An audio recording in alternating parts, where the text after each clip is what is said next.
I'm big. I'm big. I'm big. I'm big.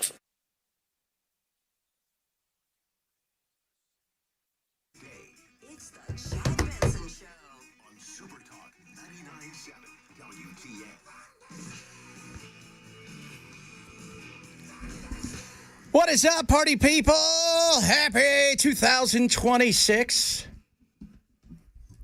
By the way, if I'm Jens Frederick Nielsen, who is the person who kind of is the dude who kind of runs Greenland, he's Danish, but he's the person that everybody turns to in the affairs of Greenland. If I'm him, I'd be worried next. Right? You know we got some sort of snow force recon. Get ready to take him out. Oh, my God. Woke up Saturday and I thought, oh, really? Really? All I did was watch the press conference, and then that was it. Like as I was telling Chris, it's going to be here on Monday. I mean, this is the beginning of God knows what. It's going to be a while, I'm sure. He pled not guilty. The indictment, I did read some of the indictment. One of the things we indicted on him was we indicted him on trying to get guns for his military. But not just any guns, Chad, machine guns. Come on, that's kind of funny. You know, Trump's like, put it in there, it'll be funny because we're gun culture. They're going to love it. So this is, it's going to be interesting. The whole thing is going to be interesting, the way this breaks it down, because everybody thought, Machado, this lady's coming. She is not ready for this. Gonzalez, the guy that actually won, but who really he ran because she couldn't. None of them are ready because they do not own any of the weapons. The military, all of that stuff is still under, the regime hasn't changed. You just removed somebody who's part of it. And I was telling Bell before, think of it like there's like 50, 60 families that kind of run Venezuela. And all of them are tied in some way, shape, or form. Some of them are a little newer, but think of it like the mafia.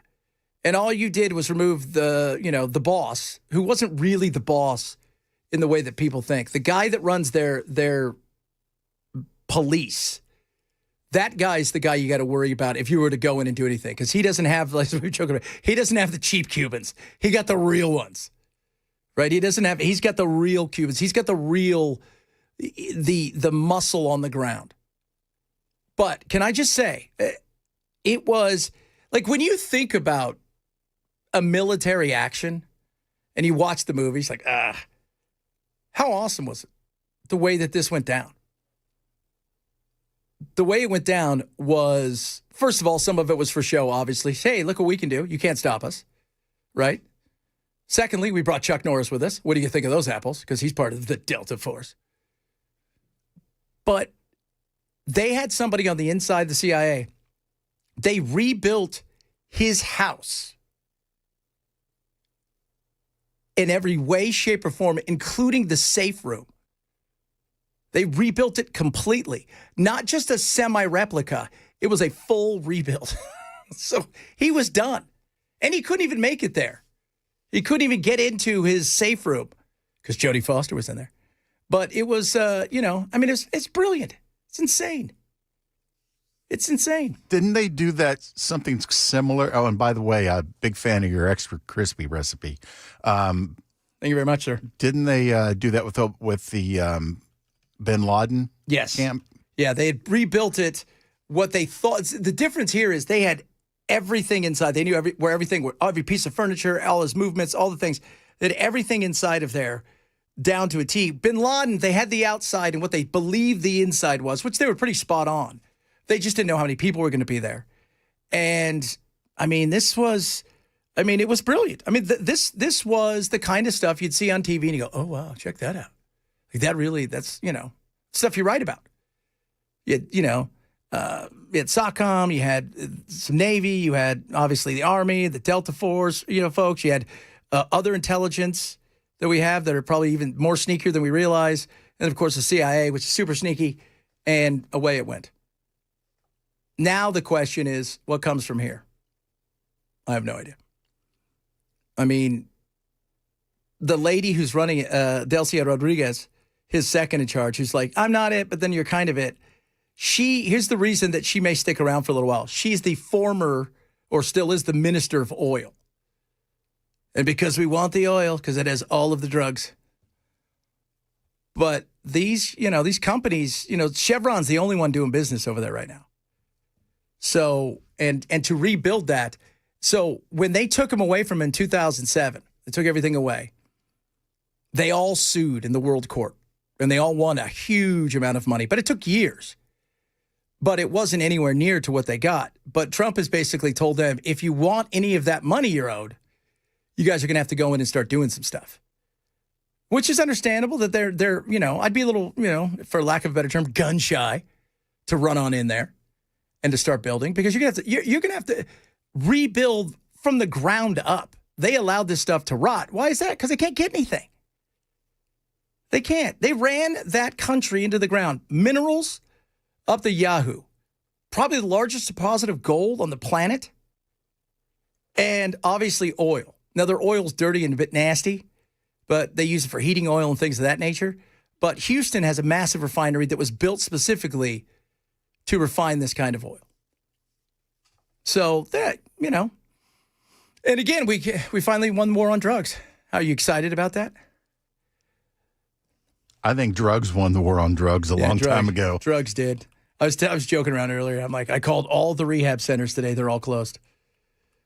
Remember when we went into Panama, and we were going to, because of all the drugs, and this is it. This was going to fix all the problems. And then it was like, oh, wait, hold on a second. It's worse. Wait, didn't he hide in, the Catholic Church's embassy, and they had to blast music to get him out of there? Yeah, he went into, their embassy. He went into the Vatican's embassy, and they they played, heavy AC/DC metal. They're blasting him with it. And I think it got to the point where they were like, we can't listen to much more. You got to go. You got to get out of here. This is driving us crazy. Too much devil music going on at the door. Like Hell's Bells playing Bon Jovi. Oh, Ken, what's up, brother? That took a long time to get a cup of coffee. What happened? That took 15 minutes. What the hell happened? Well, last week, we had all of our coffee pots cracked. Oh, did somebody leave what's left of the coffee in there, and then eventually it turned to tar and cracked, right? Somebody did. Anyway, we have one pot downstairs, so I had to head down there and make a fresh pot of coffee. And then on the way back, just talking to a couple of folks, and finally made it back. Nice. Had to climb the stairs, too. It's a good thing I've been doing push-ups and walking, boys. I'm not breathing too hard. Oh, my goodness me. That is awful. I think I might live till I'm 65. Who broke them? Not me.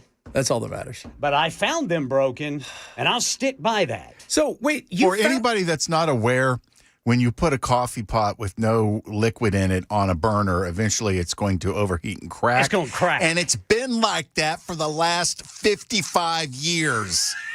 I think Brother Bilal is trying to make a point there, Brother Chad. I like how you're the one who found it, as if you were you just got here at 4 in the morning and nobody's been here since. I don't know about this, fellas. So awesome. Dude, I love the beard you're rocking. I know. So this weekend, I was trying to shave and clean it up a little bit. Normally, I take it kind of down, start all over again, and got a little sideways, and all of a sudden now I got, I look, my wife's like, you look like Doc Holliday. And then my daughter said, and I quote, you look like an egg. So we're not friends right now. An egg? Yeah. So, it was hilarious. It was hilarious. It was just, but, I will start over usually once a year. I was telling Belle a couple of years ago, I was on ABC News for something, one of these election things. Man, and I had a beard, dude. I look like flat hat wearing, rocking beard. Everybody else is all dressed in suits and ties. I'm like, what's up? Let's talk politics. Well, I mean, when you start on your beard, if you get an anomaly, dude, I mean, it can go out of control. Yeah. And you just got to start it all over. It's like you start pulling a thread, and all of a sudden, oh, geez. Yeah. So, but it's okay. It's okay. I like it. It's easy to maintain. Good, man. I'm joking. First thing I walked in, and Belle looks at me and goes, you look like Colonel Sanders. No, I said you went Colonel Sanders on us. Colonel Sanders, Chad, you jerk. And I'm like, no Colonel for you, dude. Well, if Brother Bilal would let everybody see him, he's rocking a pretty good beard too. Yeah, he is. He is. He's walking a really good beard. I cannot grow a beard worth crap. I don't know, man. It's not looking bad. Those people that always want to try to grow a beard, and then they kind of grow this half-ass, like, patchy, look like you got hit by lightning beard. Yeah, they usually start like they're juniors and seniors in high school. Or maybe they get to college and think, that, okay, it's time to start growing a soul patch or something. Oh, yeah. And they just can't do it. But they keep trying. They do. They keep, you know what? A for effort, boys. That's A right. for effort. What'd you do for New Year's? Just sat around and watched TV until about 9:30, 10 o'clock and went to bed. Yeah, it's kind of, we stayed up. Charlie wanted to stay up, so we stayed up and watched the ball at like 11. In New York. Oh, yeah. And then we passed out, and that was pretty much about it. I mean, it's what was it? It's the next day is what it is. Thursday. It's the next day. It's the next day. When you get older, you realize it's the next day. Yeah. Boy, this day hit like a ton of bricks. Today? Yeah. Yeah. That alarm, man. It's been a long time since my alarm wakes me up. And then you start going, all right, let's see here. Get the calendar. When's the next? Yeah. When's the next? What? When's the next massive holiday where we take days off? Belle, did you already fill out all of your vacation? No, I started too earlier and I got distracted by something, so I'll have to do it after the show. Oh, goodness me. Belle gets in, and the first day, he's got all his vacation for the year. Just all laid out. He's got it mapped out, boy. He's already looking forward to it. Already. Not me. I want to work. I like working too, but, as long as we have something to talk about. Ken, you and I have both been here for 10 years. So we both have 20 days of vacation a year. Right. And that vacation is not like a gift. It's part of what you earned. And you got to should take use it. it. You're right, Brother Bilal. You got to take it. In fact, I think I'm going to take mine starting tomorrow. That's 20 cool. days right in a row. You should do, I got this great thing on how to take vacations to get 4-day weekends almost monthly. Yes. Based on the holiday schedule. It was pretty cool. My wife's like, "Can you do that?" I'm like, "I might do some of that." I always say that, and then I never do. I told you about that dude I worked with there in Boise, man. It's every summer. He had 4-day weekends. It's the best. All summer long. It's the best. It is. And in our business, summer's one of those things where, yeah, it was like, all right. yeah, it's kind of quiet. Normally, because pre-Trump, politics in the summer was dead. Right. But then Trump he changed the game. He made it changed 365. the game, man. It's going to be great. It's going to be, I can't wait to go in. You're never going to sleep. Ever. You guys are going to miss me when I'm gone. A lot of stuff to get to today. So we'll talk a little bit more about this. Maduro, one of his fine outfits. They let him pack a bag. He picked the gray sweatpants. He's got all kinds of like Adidas outfits, and he's They really let him pack a bag? yeah, he had several outfits. And you're like, really? What is this about? He looks like he's Elton John, like he's traveling. So we're going to talk a bit about that. Also, the most important thing that kicks off today, CES, Consumer Electronics Show. Oh, yes. Is there anything like Oh my ultra God, cool? there's so many great things. Really? Oh, I am so pumped for CES. CES is, if you don't know what the Consumer Electronics Show is, this is where all the crap you want to buy electronically, this is where you get it first. It's where you see it. You want to see the 1,000-inch TV that rolls up like wallpaper? This is where you get it, right? You want to see what the next iteration of AI is going to be? Oh, they got so much. You want to call your dog? Oh, they got that this year. They got robots that won't back talk. Oh, they got, no sass and robots. That's my AI company. It's no sass. And if they do sass, you can pop them one right in the mouth Pop with 'em. no consequences. That's right. Sassy robots. That's a good name for a band. Ladies and gentlemen, who'd you see this weekend? The Weird Sisters. You saw the Weird Sisters. Yeah. I opened for them. We're called Sassy Robot. So that's pretty cool. All right, coming up, we'll talk a little bit about, yes, Maduro, find out what he said in court today, which I'm sure was very interesting. We'll talk a little bit about that, among other things. This is Chad Bench Show, Super Tap 997.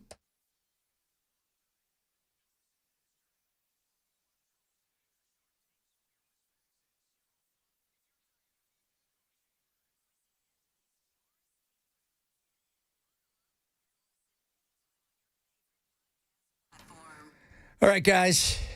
Why don't you talk to my buddies over at Bulwark Capital?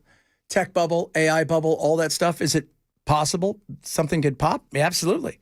Is it possible there are opportunities globally that maybe you're not looking at? Yeah. So that's why they want to talk to you about their Know Your Risk portfolio review. It's absolutely free for my friends at Bulwark Capital. Go through, take a peek at everything that's going on, your portfolios, your investments, your retirement, whatever it is, show you where they think that maybe you can use some help or maybe it's perfect. And they're like, no, you're kicking butt. Do what you do, right? They want to show you what they're all about, which is value investing. That's what they're grounded in, value investing. And it's a worldwide thing. They look all over the place. They lower risk, lower cost, lower volatility. It's all about protecting the downside. And that's what I love about them. My buddy Zach he runs the whole thing over there. And let me tell you something, they were up about 40% last year, just about. I got to get the final number, but it was right around there. And they did well, and they're continuing to rock and roll. Find out what they can do for you. Get a free Know Your Risk review for your portfolio. Go to knowyourriskpodcast.com. That's knowyourriskpodcast.com and sign up for that today. KNOWriskpodcast.com for Bulwark Capital Management. Investment advisory service offered through Trek Financial LLC and SEC Registered Investment Advisor. Investments involve risk, not a guarantee. Past performance does not guarantee future results. Trek 26351.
Nicolas Maduro and his wife arraigned in a Manhattan federal courtroom. We'll let you know what went down during that. Coming up at 12:30 on Super Talk 99.7 WTN. Did you see Lindsey Graham?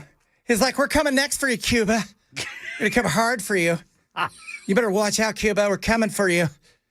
Better just this guy here behind me, he's just all strapping lads and stuff. They're coming for you, Cuba. So you guys even get that? Strapping lads. He has never seen a place he doesn't want to invade outside of a woman. As I understand it, that's true. I know who you guys think you are. I'm a bachelor. It's going to be the military, too. It's going to be straight off a destroyer.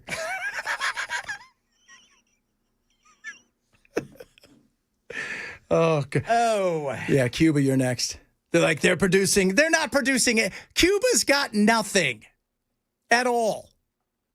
Nothing. Cuba's lucky if they can produce enough food for their own They people. wish they had cocaine. Well, they would sell the hell out of it. And aren't they, like, the newest vehicles they're driving are like from the 80s. I watched this. I follow this guy who does these hilarious day trips where he flies all over the world.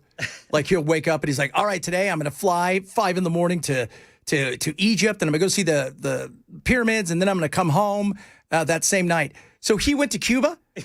He's driving, and every car, it's like watching Happy Days, right? These poor Cubans have they don't even have parts for these. They've jerry-rigged this, like stuff's tied together with zip ties and gum. Bungee cords. Yeah, because there's nothing. But in their defense, It's they amazing. do have the single best healthcare outcomes in the Western Hemisphere, and we know this because they told us. Yeah, and yeah, except for the fact they have no medicine. They got great cigars. They do. They do. Make hell of baseball players. Yes. They do. Yes, Some good they boxers. do. That's Outside of that, ain't a lot going on over there. They don't have long. They're going to fall apart. And you know who else is falling apart is Iran. Man, it's getting close to Iran. yeah. Oh, yeah. There's like daily protests. Oh, massive protests. Massive protests. Nobody's working. No. The inflation's too high. Their currency, the real, has crashed. They got nothing going on over there. And he's not well. So, The Ayatollah? yeah, the Ayatollah's sick, and so I don't think he has long to stick. I mean, even today on Fox, they were saying that the rumor is that he's going to try to escape in the next few days because they're getting angry. He's going to call the pooter. The pooter. He's going to call the Taliban and go, "You got an extra room?" Yeah, no doubt. What's going on over there? I mean, it's just, he might call, you know what? He might call Israel and say, "Get me out of here." Why wouldn't you? Right? Get me out of here. That's true. He may not like how Israel gets him out of there. Well, though. you know what? Hey, he didn't say how it had to happen. He just wanted to go. Okay? Goodness me. Crazy. Man, I watched so much football this weekend. How about Lane Kiffin went over their old LSU. Wow. Now his team's in the semifinals. That in Indiana, man. Ooh, That. Watching the Alabama fans online lose their crap was hilarious. Ole Miss is carrying the bucket for everybody right now. Yes. They don't have a coach. They don't have a coach. Alabama, those people were so obnoxious. Oh, we're going to win by 50. They've never met a team like us.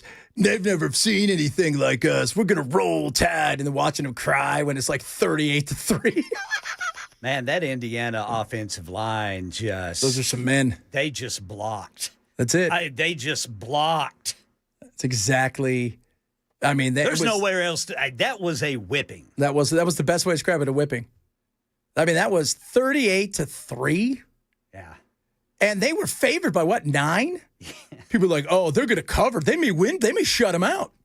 Well, they got a field goal. It's no big deal. Come on. They got a touchdown. They got another touchdown. They got another touchdown. They got another touchdown. Don't worry, we're coming back. It wasn't even close.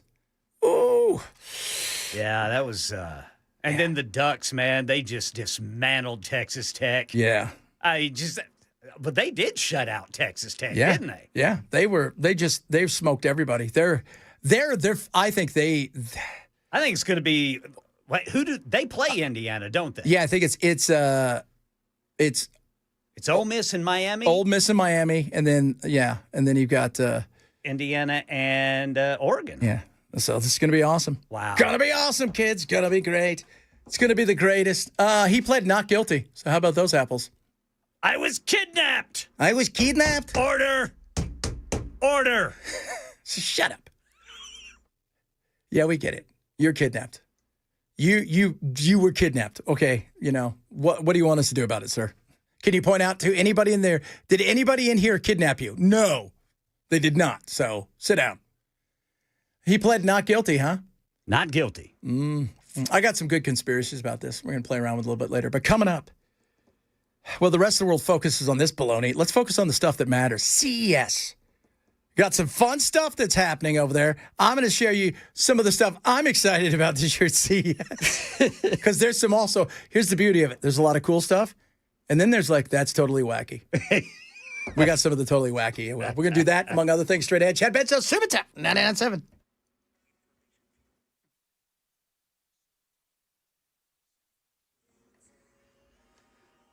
I'm Ken Weaver with your top stories. And drivers, we still have rolling roadblocks for bridge inspections. This is impacting 40 eastbound and westbound at Old Hickory Boulevard. That's going to be exit 221B in Hermitage. Full forecast coming up in 5 minutes. Nicolas Maduro and his wife have been arraigned in a courtroom in New York. We get more from ABC's Aaron Katersky. He said, I am the president. I am still the president of the Republic of Venezuela. His wife, Celia Flores, likewise said that she is the first lady of the Republic of Venezuela. And defense attorney Barry Pollock signaled that he will challenge the circumstances of Maduro's capture by the U.S. military. Yeah, they're facing drug trafficking charges after U.S. military officials captured them in an intense operation in the middle of the night this past weekend. Still questions remaining about the future of Venezuela and what the U.S. role might ultimately be. Venezuelans say they're pleased with the removal of Maduro, but Maduro's regime, including his vice president, still claiming they run the country. President Trump said over the weekend the U.S. will run Venezuela and that U.S. oil companies will now have access to Venezuela's oil reserves, although it's unclear whether those companies have confirmed that. Jury selection underway in the trial of a former Uvalde school police officer accused of failing to respond to the 2022 mass shooting at Robb Elementary. More than 400 Texans have reported for jury duty here in Corpus Christi, where Adrian Gonzalez faces 29 felony counts of child endangerment. He was one of the first police officers to respond to the shooting, and it ultimately took law enforcement 77 minutes to mount a counter-assault that would kill the gunman. While nearly 400 officers responded to the shooting, only 2 have been criminally charged. Gonzalez has pleaded not guilty and argues he's being scapegoated for a broader failure by law enforcement. Peter Haralambous, ABC News, Texas. That's the latest news. Weather's next. I'm Ken Weaver, WTN News.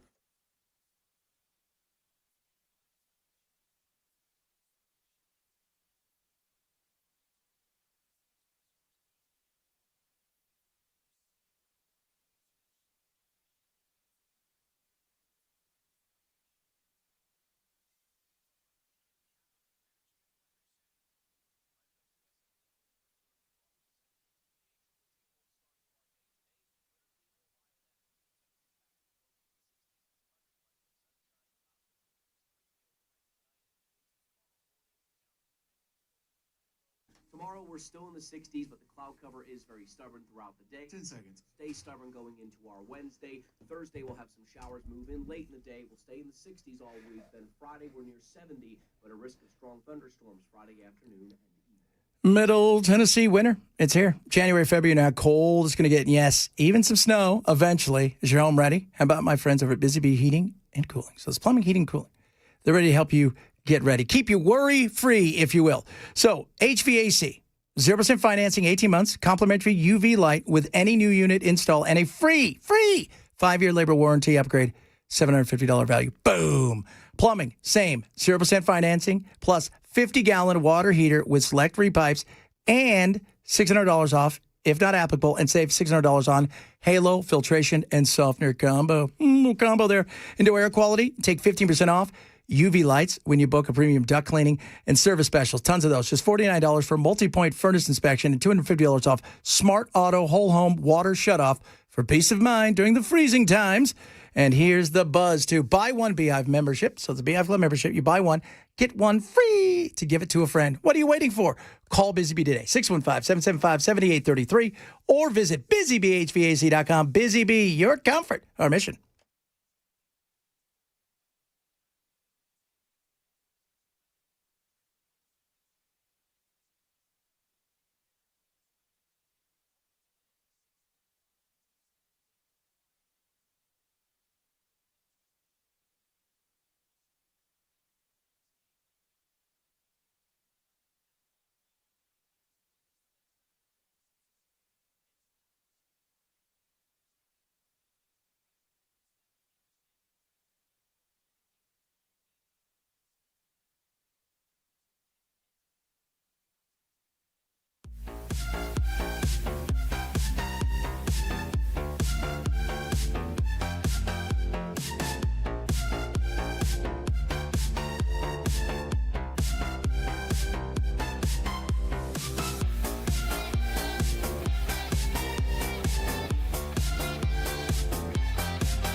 Selling your home can be stressful, but it doesn't have to be.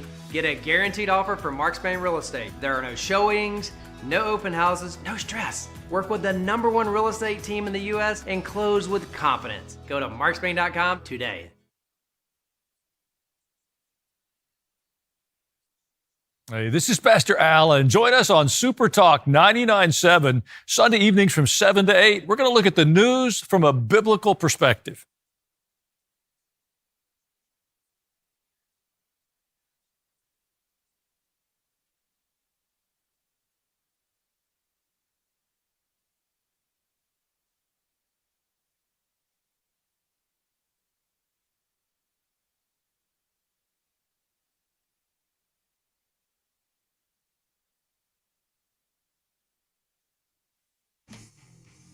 Da-na-na-na-na-ba-da. So, CES is going on. Super Electronics Show. It's the coolest thing around. They got all kinds of wacky things there. I think last year they had the flat screen TV that was like thin as wallpaper. I don't even know how that works.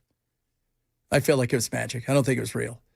I mean, that they've got that kind of, stuff that you've never, when you first wanted to talk about robots and stuff, this is the place you would go. So what do they have this year? They have all kinds of stuff. Let's start with one of my favorite things. Maybe you're at home. Many of you have dogs. Maybe we get a little Fritz, one of these things. Now, this might be the cutest thing ever. This is a pet phone where you can actually call your pet, and your pet can call you too. So if you train your dog, like this little cutie, to jump 3 times, he will call you, and then you can pick up the phone, see what he's seeing through the camera, and then you can also call the pet too. Now, you can track the wellness of your pet, you can track the location, everything from the calories, the distance it explored, and you can also play music for your pet remotely. So if you can train your dog to jump 3 times, your dog will call you. Now, it doesn't work for a cat because you could be looking at the cat and he's going to put you straight on to voicemail. That's what cats do. They will. But so they have a little camera, and then there's this little thing inside of there that's a camera so that they could see you if you call, because you're insane is why. This is that was for single women who can't take their dogs to work. Chad, it's not very nice. This is one I thought is brilliant, though. Like, a lot of it, the medical stuff this year is incredible. Advice is for anyone who has allergies. It is going to be a savior. Basically, when you're at a restaurant, we know it can be a little stressful because you don't know if there's cross-contamination of anything. You take a little sample of your food and you actually put it inside of this device. It's going to check if there's any traces of nuts, gluten, anything that you're allergic to, so that you can eat your food with a peace of mind. With a peace of mind. She's hot, though, so we're just going to go with it. But I think that's kind of cool. So it'll tell just from just a tiny bit, whether or not there's been any nuts or anything that, that you might be allergic to. It'll tell you the breakdown of what's inside of there, which I think is awesome.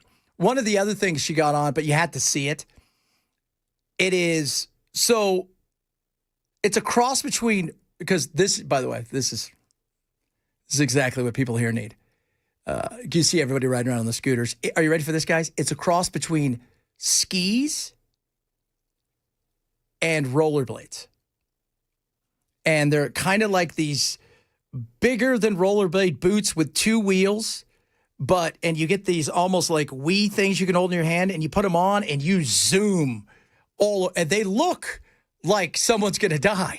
That's what they look like. Well, eventually somebody will. Oh, absolutely.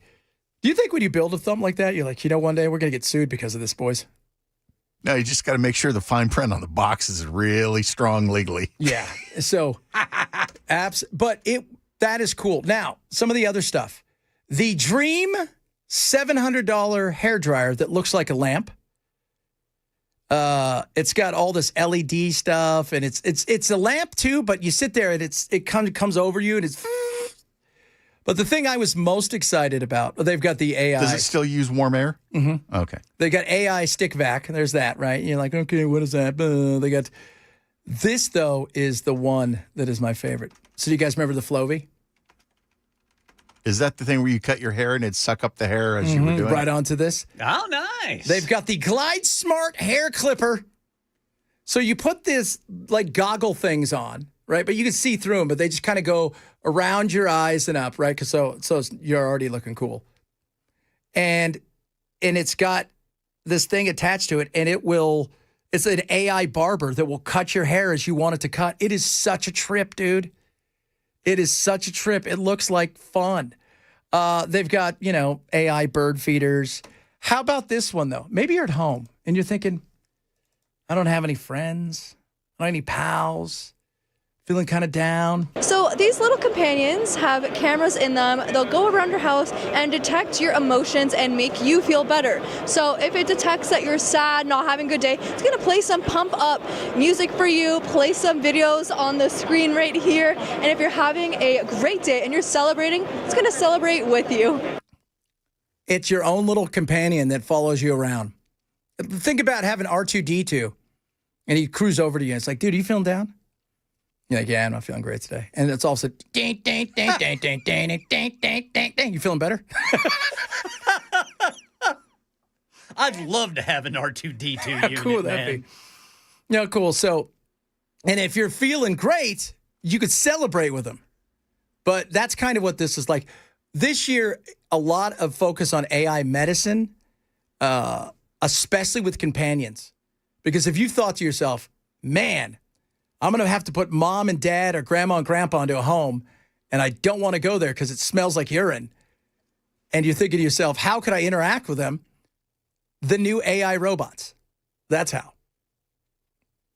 And it sounds weird, but they've been using these companions, these little ones. These are more advanced in rest homes in Japan for a long time. Because Japan, it's kind of if you put somebody in a rest home, it's kind of a shame. You don't do that. Their generational families all live together. But if that happens, they have these things that are, kind of like Furbies or whatever. I don't know. They just talk to these people all day. And it's pretty interesting. But that's been a big deal there. This is kind of interesting too. So if you said to yourself, okay, so you like your crock pot. Yes, sir. Which is awesome. I like the crock pot. This is the noosh or the nosh. Now, if you are too busy to cook or you're just not a Gordon Ramsay, you should get the Nosh. This is a really cool, it is an AI cooking robot that is a chef in your house. On the app, you can go and select what recipe you want to create, and then there's all these little slots, and it tells you what ingredients to put in what slot. There's also an area for water, oil, all of the spices, and then it cooks the delicious meal for you. It also has a camera in it to make sure that nothing's burning, everything's going as planned. And then you will have a beautiful, delicious dinner prepared for you whenever you want. And it makes Italian food, Asian food, it makes everything you want. You get and you can buy some of these things and you just put them in the little areas and then, it cooks it up. It's kind of getting to the point where eventually you're going to have these things do everything for you. One of the other robots that's there now, ladies, that's what Belle would say in this situation. I would never say this. No, sir. I would never, because I recognize, as Kylie's told me on several occasions, the great things you do for us. But just in case, the LG Cloyd, which is the home robot that folds laundry and makes breakfast. Awesome. Yeah, that one's pretty awesome. I'm pretty excited. excited. What's that cost? You know what? This one, they call it, this is zero labor at home. They've got a few of these bots. They haven't released them yet, but I feel they're not huge. So it's not one of these, 6-foot robots walking around. Yeah, so, but I need to know what the price is so I can balance the cost against what it costs to keep a woman around. this is gonna be cheaper. Probably. I mean, the outlay at first, maybe, the difference between taking her out to dinner once or twice compared to buying the Cloyd. But I'm assuming they're not that expensive. Maybe a few grand to kick off. Like the food thing, the Nosh or whatever it was. I was surprised. Right now, they're only $1,200 for those. So, but here's the thing. Just like with your girlfriend, right? Do you want upgrades? You know, does she want upgrades? She want a better house, bigger house, more stuff? Well, it's the same thing here. More RAM, more all these things. This is, guys, you got, I mean, we're talking serious stuff here. I'm excited for the Cloyd. Cloyd! And this one, for all of you out there who are Fitbit folk. Okay, guys, this is the Halo mirror. As you can see, we have all of our health data. So if you wear an Apple Watch or a Ring, any of that, you can wake up in the morning, check out the Halo mirror, and all of your activity scores, your Halo score, sleep score will be right here in this mirror. So you don't have to do anything. It connects to the mirror. You walk over, you look in the mirror, and it tells you everything, how you slept, your blood pressure, whatever it is that you've got on your device right there. And stop asking me, everybody, about all the sex dolls because you know they're there. Okay? They are. Will they fold laundry? They will not, but you didn't buy them for that. I'd rather have the one that folds laundry. Got a better chance, that's what you're telling me? No, it serves a bigger purpose. Dude, my sex android told me it had a headache last night. So I stabbed it with a screwdriver. Oh, no. No. That's why I love CES, because it's just got the best, wackiest stuff in the world. It does. But it's also got useful stuff. And this year, though, is really about medical AI. Because AI is really starting to come, doctors, too, we'll talk about that later, the 3 biggest areas which they think doctors are going to have real competition. Essentially, if you're reading any data or any kind of MRI and stuff like that, AI is probably going to beat you. Isn't that crazy? That's insane to think, but it's there. It's there, no doubt. All right, coming up, God only knows what we're talking about next. Oh, you know what? Talk about Belle's favorite movie. All right. That's right. I was surprised about this. Every time I hear anything about this movie, I'm surprised. Every time. Does not matter what the deal is. Every time I hear something, I'm like, there's no way. Because when Hot Take Tuesday, Bell tells us it sucks all the time. We all agree with him. Yet somebody's not agreeing with him. It's crazy. We'll talk about that straight away. That's what makes it a hot take. That's what makes it a hot take. You're going against the tide. Chad Benson Show, Super Top 997.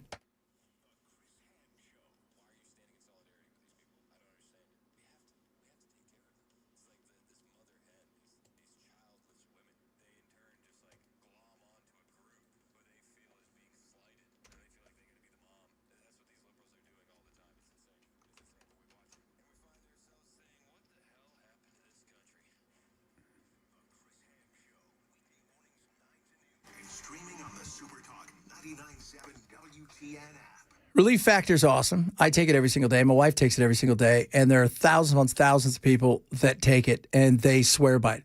This lady named Kim, she's like a lot of us, right? She gets through a work day. She struggles. She's sore. She gets home. She got no energy. She got nothing left, right? She just wants to do the same thing we all do. We just want to plop on the couch and fade away. Pain, driving her crazy. So what does she do? She starts taking Relief Factor. She's like, yeah, I don't know about it. She starts taking it. Next thing you know, within a few weeks, she's feeling like she hasn't felt in years. Better. She's coming home at night because of Relief Factor. She's understanding, oh my God, I got energy. I don't feel bad. I can participate in life again. If pain's got you down, Relief Factor is there to help. It's 100% drug-free formula, all right? So research-backed ingredients. You can take it every single day.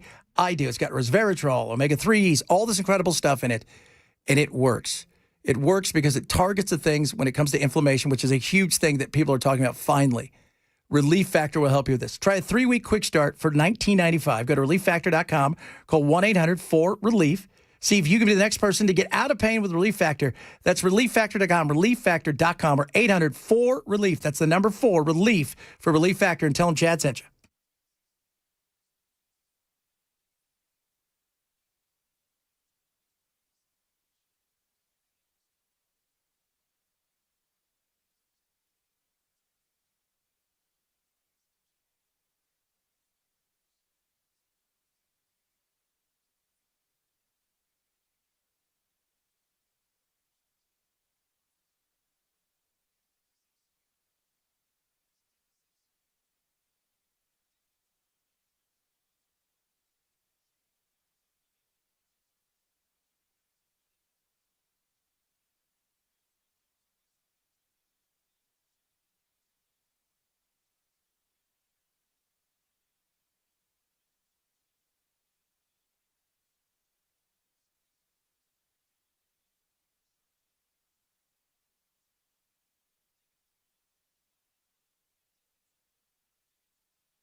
Nicolas Maduro and his wife Cecilia Flores defiant in federal court today. We'll tell you about it at 1 on Super Talk 99.7 WTN. This guy's poking fun at the whole raid, but he's doing it in his neighborhood. In a stunning late-night operation, I had some friends of mine execute a raid on my neighbor Tom's house. He put up quite a fight, but we got through, and he's in custody. I haven't liked what he's been doing over there for a while now, so I've decided to run his house myself.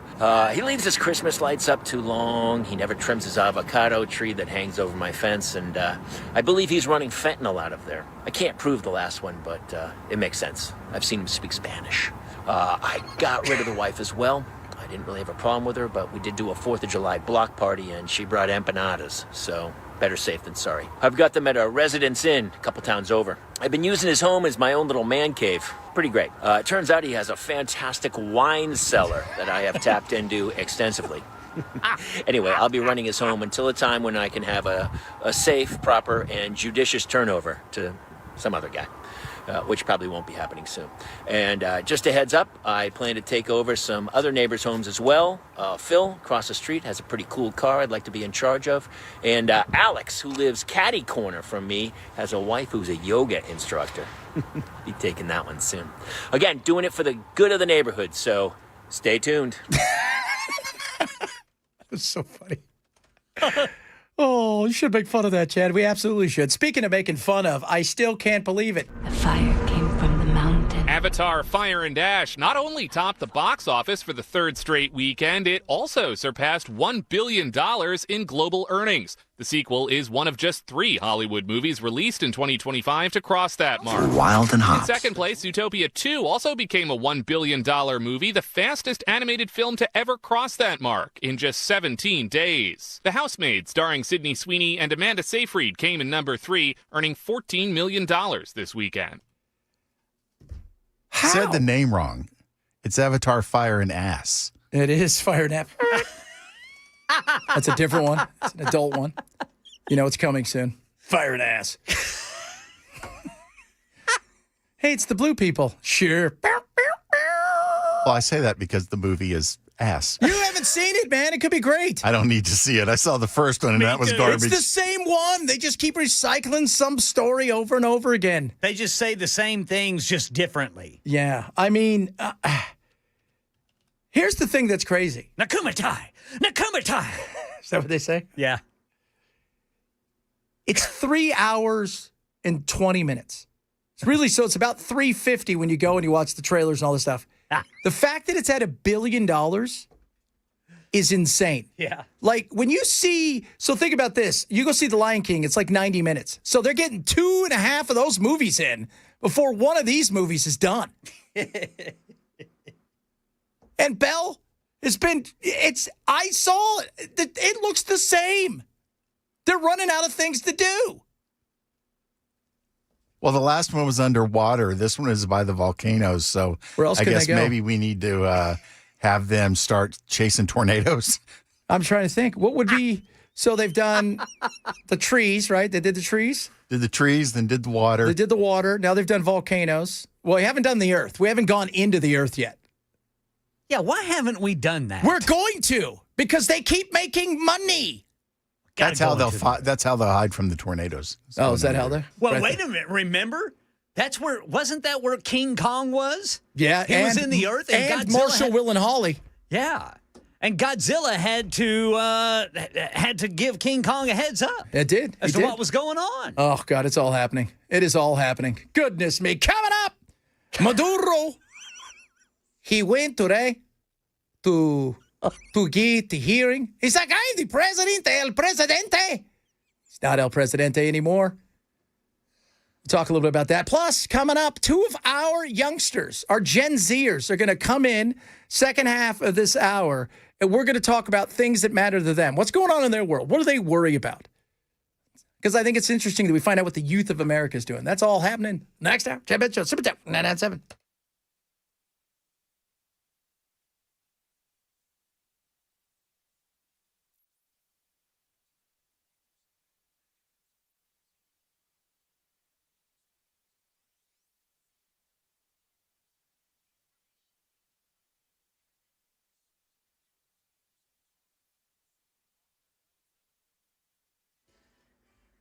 1 o'clock on the dot. I'm Ken Weaver with your top stories. Got the full forecast coming up in 5 minutes. Nicolas Maduro and his wife pleading not guilty to drug trafficking charges in a federal courtroom in Manhattan today. Maduro said, quote, "I am the president. I am still the president of the Republic of Venezuela." His wife, Celia Flores, that is, likewise said that she's the first lady of the Republic of Venezuela. Here's Aaron Katursky, who was there. Defense attorney Barry Pollock signaled that he will challenge the circumstances of Maduro's capture by the U.S. military. This is a tactic that Manuel Noriega tried when he was found to have surrendered to U.S. forces in Panama back in 1990. It did not work in the U.S. courts then. It may not work now, but he will certainly try. But the U.S. just doesn't recognize Maduro as a legitimate president. Still, questions remain about the future of Venezuela and what the U.S. role will ultimately be. At the United Nations, U.S. Ambassador to the UN, Mike Walz, defended the Trump administration's actions. As Secretary Rubio has said, there is no war against Venezuela or its people. We are not occupying a country. Venezuelans are happy Maduro is gone, but they're conscious that the rest of the regime remains. Kamala Harris's running mate from their unsuccessful run for the White House says he's not going to run for another term as governor in Minnesota. Tim Walz had announced a re-election bid back in September, but he said today he can't continue a campaign blaming President Trump, who has amplified the investigation of fraud within Minnesota's child care programs dating back to 2021. I don't want to mince words here. Donald Trump and his allies in Washington and in St. Paul and online want to make our state a colder, meaner place. They want to poison our people against each other by attacking our neighbors. According to federal charges filed over the past couple of years, at least 70 people exploited two federally funded nutrition programs to get more than $250 million in one of the largest COVID-era fraud schemes anywhere in the nation, even though the Minnesota Department of Education was supposed to oversee the programs. It is officially the last day in Congress for Georgia Congresswoman Marjorie Taylor Greene, with resignation taking effect. ABC's Jonathan O'Brien's in Atlanta. In her stunning announcement back in November, Greene made it clear her decision to step down came after her public break with the president. I refuse to be a battered wife, hoping it all goes away and gets better. Greene represented her North Georgia district for 5 years in Congress, and her resignation opens up a safe Republican seat that's expected to be hotly contested. Several candidates have already joined the race to succeed her. A special election will be called within 30 days. Jonathan O'Brien, ABC News, Atlanta. That's the latest news. Weather's next. I'm Ken Weaver, WTN News.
Not guilty.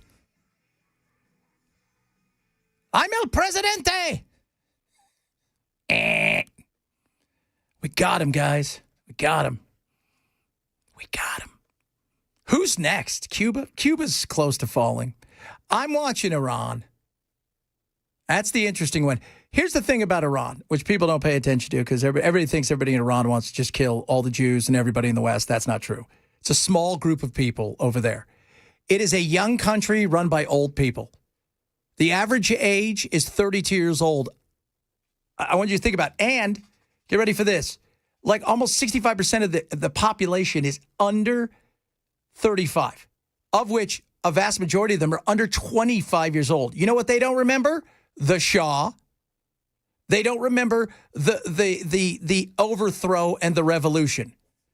What they do know is oppression and being broke AF and being attacked and wanting to have jeans and Coca-Cola and not have to wear, the beekeeper outfit.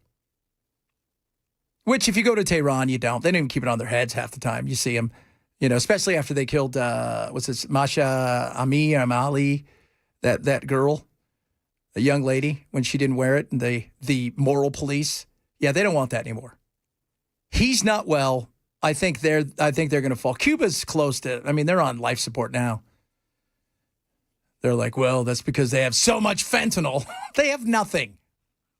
We talked about it last hour. They have cars from the 60s and the 50s. If you could go over and buy those cars, how cool would it be? If they only knew. You're driving around in that sweet, what is that there? Is that a Tucker? Remember that movie? Is that an Etzel? I'll have one of those. They're Colombia though has moved a lot of their troops to the border, thinking nothing's going to happen. Trump's not going into Colombia, and he wants, by the way, their president Petro. He wants Trump to push more because he is very unliked right now in Colombia, and the more that there's a worry that the U.S. might do something, the more they pull everybody together. That's like what I was talking about with Iran. Iran's one of those things like, what do you always say, Bell? When the enemy's doing something stupid, don't leave them alone? Never interrupt your enemy when they're doing something dumb. Yeah, and they're doing lots of things dumb right now. They're doing all kinds of things dumb. So their currency is crushed. Inflation's through the roof. Nothing's open at all. Nothing's open. So we'll see what happens. But as far as Maduro goes, here's my conspiracy take. You ready for this one? Trump's going to go to him and go, maybe you could get some time off for good behavior. All you have to do is admit that you stole the 2020 election. Whoa. Right, because that's a big deal. He's still fighting that bad dog.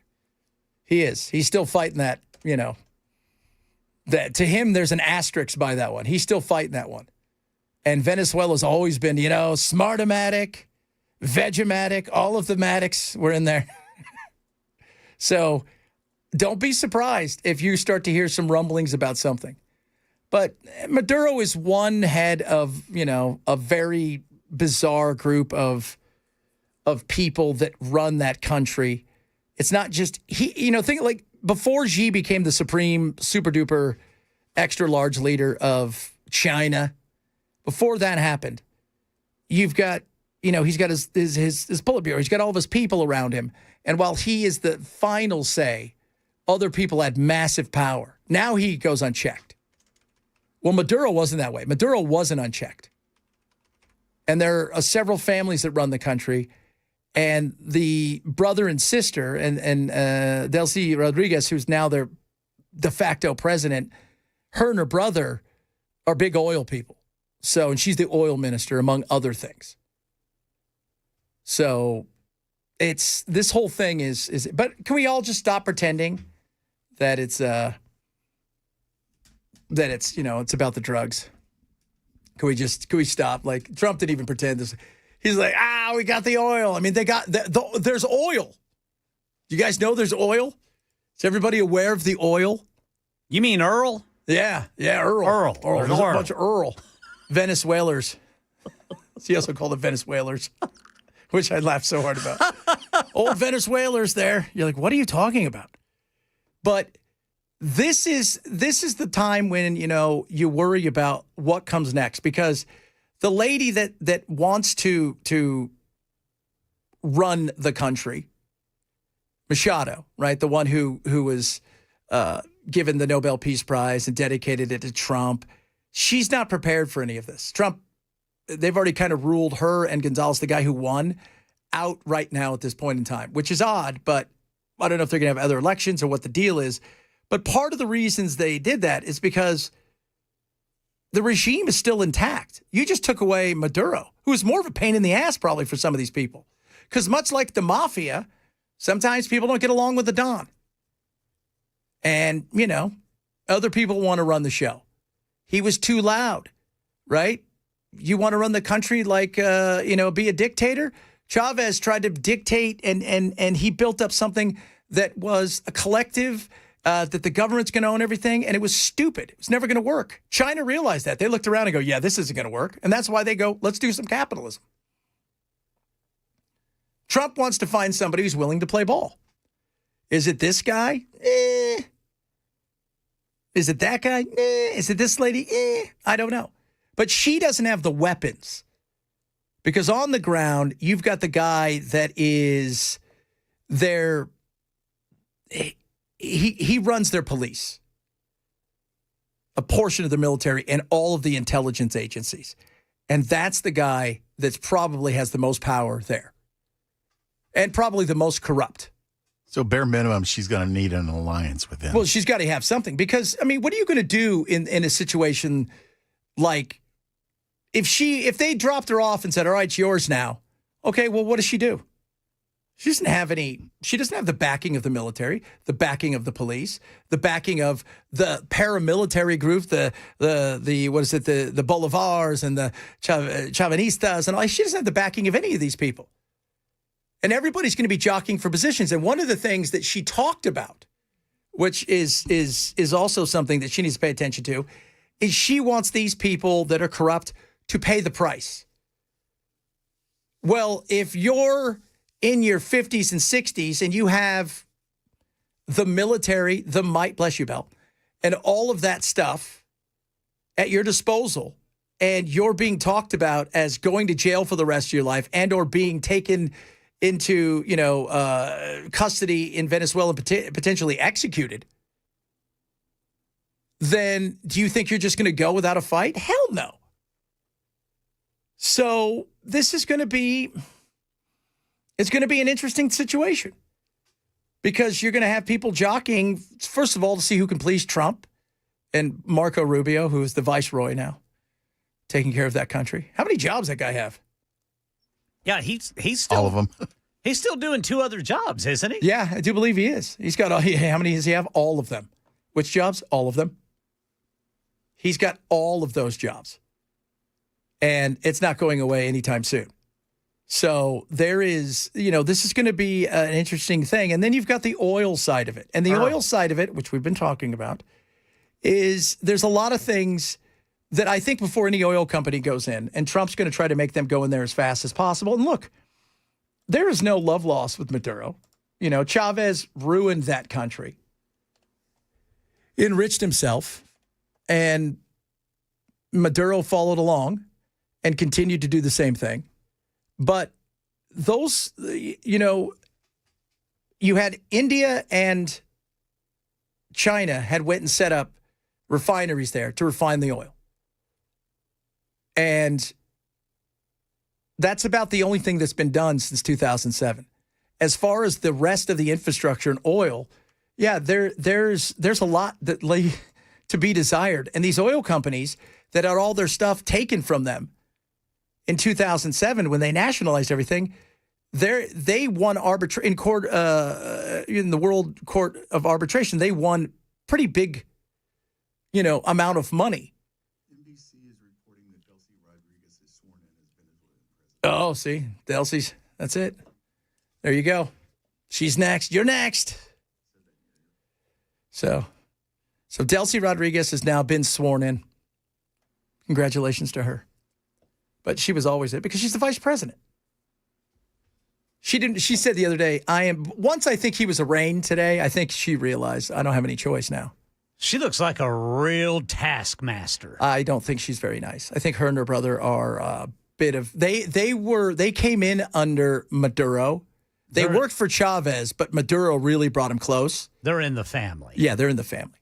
So there's no doubt that they're in the family. So this is Marco has been on the phone with her. Marco was on the phone with her that morning saying, okay, what do you want? And she's willing to play ball. Trump's fine with that because they got our oil, guys. All right? I don't know how it got over there. Does anybody know how our oil got over there? Does anybody have any idea? Somebody dug a tunnel like Bugs Bunny used to do, and they forgot to take the right at Albuquerque, and it ended up under Venezuela. Well, woolly mammoths. They had a lot of them. They got caught in tar pits and quicksand. That's it. They got a lot of them over there. I don't know how it happened. But their oil is very nasty. It's not clean oil. It's heavy. And we have a refinery in Houston that has been set up for that. And it's been set up that for a while. So we can handle some of that. But it's not about – the oil companies are also wondering, we're not going to go let this happen, right? Because if there's going to be a civil war, we don't want our guys stuck over there in the middle of a civil war. I want to go reinvest billions of dollars in equipment and stuff, and because you can almost guarantee that the Venezuelans didn't have the technology to upkeep the equipment that was left there very well. Yeah. Oh, absolutely. Just look what happens on Landman. Yeah, totally. And as we were talking about too, those on the offshore rigs, those things, 24 hours a day, they're cleaning those things because those things are rusting and that salt eats them up. It is so expensive to have the upkeep on these things. And to think that these things really haven't, much like Cuba, they haven't had much, they're holding these things together by Gorilla Glue and paper tape. Baling wire and spit. So, they should produce 2.5 to 3 million barrels a day. Maybe 800,000, 900,000 right now. So it's safe to say that if the companies do this, they're going to have to completely rebuild that infrastructure. Yes. Absolutely. They have to they're going to go in and go, there's nothing here we're going to be able to save. Well, plus the technology they're using is almost 20 years newer. Exactly. Probably even more than that because the 2007 is when they took it over. That stuff was built in some of it in the 90s. So, yeah, you're looking at 25, 30 years. Yeah, so but you can't put them in harm's way. Right. Because there still is no settling on what's happening. Yeah, Marco's running it, but there's also the president, and the regime is still intact. And if there's a threat that there's going to be more issues, could there be a civil war? Yeah, there may be a civil war amongst themselves. Business does not like the idea of an unstable environment to do business in. No. It's like the stock market. You know what it likes? Stability. It likes predictability. It likes to know where things are going, right? Like you may have a good quarter or bad quarter, but they want to know things are stable. And you go in there and you start thinking we're going to throw billions of dollars at something, and all of a sudden a civil war breaks out. Because it's not just them. You got to think about FARC next door in Colombia. You got to think about some of the rebels, the Chavistas, the Bolivars, and all these other people that are you have to have it settled. And there is no settling here right now. There isn't. This is the beginning of something. It's not the end of something.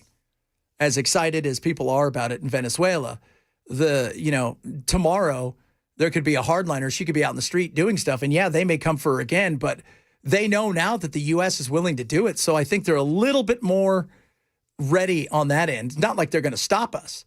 But what happens is it devolves into chaos, and then that's not good for business. Unless you're in the business of chaos, it ain't good for business, is what I'm telling you guys. All right, coming up in a little bit, we're going to have our friends, our Gen Z friends are going to come in. These two people that work here, right, these youngsters, and you probably see them when you're out with us, but we're going to talk to them about, like, Gen Z world. What do you guys worry about? Like, what was college like? What's this world like compared to what we are? Because they're coming out, and I saw this weekend, I think it was Monahan from, was it Bank of America, one of these the guy from UBS said how much of a struggle it is to find Gen Z workers. That's not a joke. It's reality. And we're having a big clash, and they're out there. We see them every day. So they're going to come in here in a little bit. This is the Chad Benson Show, Super Talk 99.7.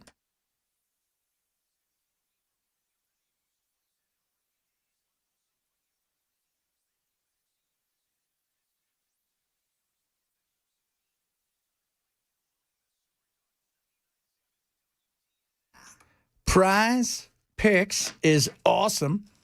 Prize Picks is amazing. Prize Picks is incredible. Let me tell you what Prize Picks is. First and foremost, Prize Picks is America's #1 fantasy sports app.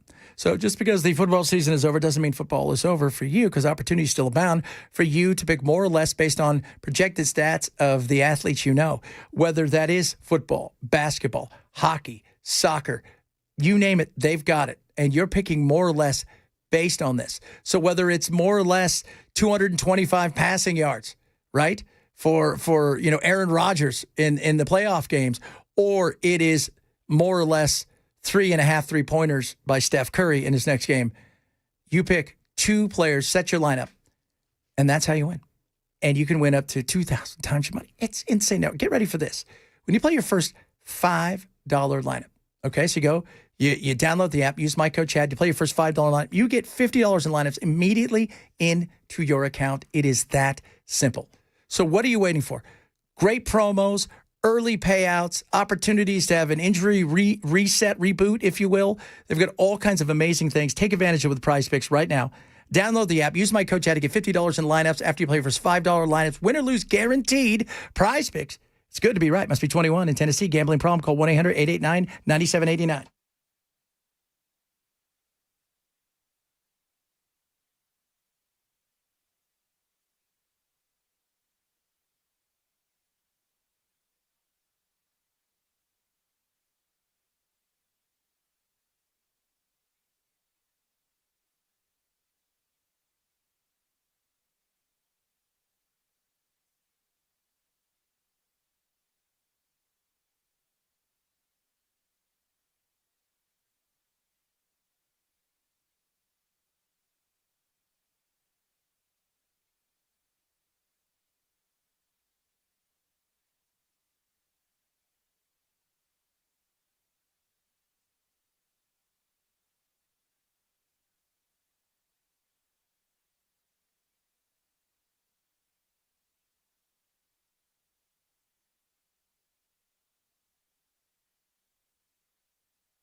Nicolas Maduro and his wife Celia Flores pleading not guilty to drug trafficking charges in New York this morning. Defiant they were. Details coming up at 1:30 on Super Talk 99.7 WTN. Okay, let me get this right. So Donald has bombed Venezuela. He's kidnapped the president of Venezuela, and he's arrested him. And he's now saying that the US is going to run Venezuela because Donald wants all of the oil there. He wants to steal all of the oil. Okay, yeah, we should say something, I think. We should definitely say something. Although maybe, call me crazy, we could maybe not say anything. How does that make everyone feel? Yes, we would be enabling the undermining of the entire international order. Yes, that would be a con. But Donald wouldn't shout at me. I feel like that is the big pro about not bringing this up. Because I just feel like if we tell him off for this, he is going to shout at me a lot, and that's going to be awkward. Do you know what I mean? That's going to be awkward, isn't it? We could send an email. Yes, that is a great suggestion. Yeah, that way we don't have to look at him. Brilliant. A strongly worded email. Fantastic. Dear Donald, we are incredibly angry with you. LOL. I just feel like the LOL softens it. I also don't want to get an angry email from him. That was a guy pretending to be Keir Starmer, who's afraid to talk to Donald about what happened.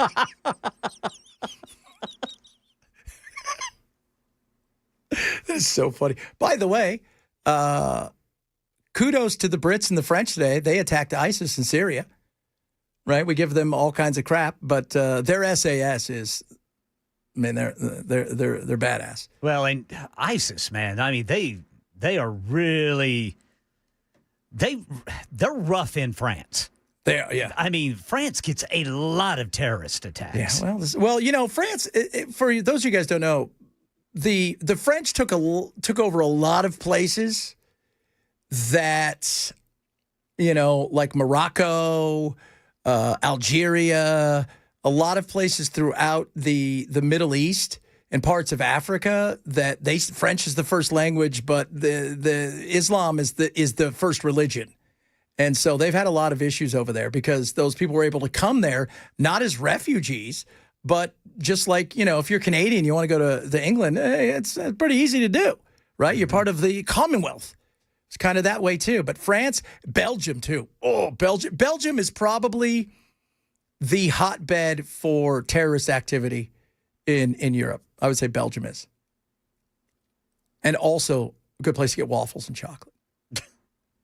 If that's your thing. Speaking of Europe, how about that horrific thing that happened in Switzerland, that fire? Man, I'm telling you, I have never heard of flaming champagne. No, I haven't either. And it just sounds to me like somebody was doing something really stupid. Well, so it was a bunch of young guys that had a club, and they were probably way too many people in the club. And what did they end up doing? They did something stupid. At first I'm like, flaming champagne? What is that? And you're right. You got to have an accelerant. What was it? Was it Great White? Who was the band? That was Great White. It was Great White. It's one of those things where you had a small area, way too many people, and once there's fire and something like that, the panic happens, all bets are out. And the roof tiles were flammable. Yeah, all bets are off. People are running in 50 different places. They're going everywhere. People are terrified, and they become their own worst enemy. And then you only have one or two exits, and then it's a nightmare from there. It was a horrible situation. Horrible. Was it 40-some dead and 100? Yeah, 47 dead was last I saw. And they're mostly young kids. Young kids and, you know, like 100 injured. And you know some of those injuries are critical. Oh yeah, yeah. You're not walking from that. That's the kind of thing where you're going to have skin grafts for the rest of your life, and you will never look the same or act the same or walk the same. That's horrific. And the thing that got me was like witnesses reported seeing someone carrying a waitress holding a flaming bottle, and they fell. Oh. And so did the bottle, and that's it. I've never heard. And you know what? They're probably doing it for the gram. Probably doing it to show everybody how cool the gram is. Just insane. Insane. Speaking of insane, I see them out there. So we're going to talk to some Gen Zers. All right, boys, have your questions ready for the Gen Zers that work here, because we're going to try to figure out, you know, what's going on in their world. What do they worry about? Like, you know, are they worried about the future? Are they just kind of you know, going along? Are they really a pain in the ass? They don't, you know, care about anything? I think it's a fair question we should ask these youngsters. So we're going to talk to them and see if they've got it going on. We're going to do that straight. Bell's laughing at me because we all know them, right? They're actually pretty cool. right? They were walking around with Pookie, our little bear that we were doing all kinds of stuff with. It was hilarious. Little fella. Just he's gone now. They gave him away. Whatever. Some needy kid, whatever that's about. But it is because I hear a lot about the Gen Z world and how lazy they are and how, everybody else's world was better. But I think kind of sometimes we mess some of that world up. So we're going to talk to them straight ahead. Chad Ben Show, Super Talk 997.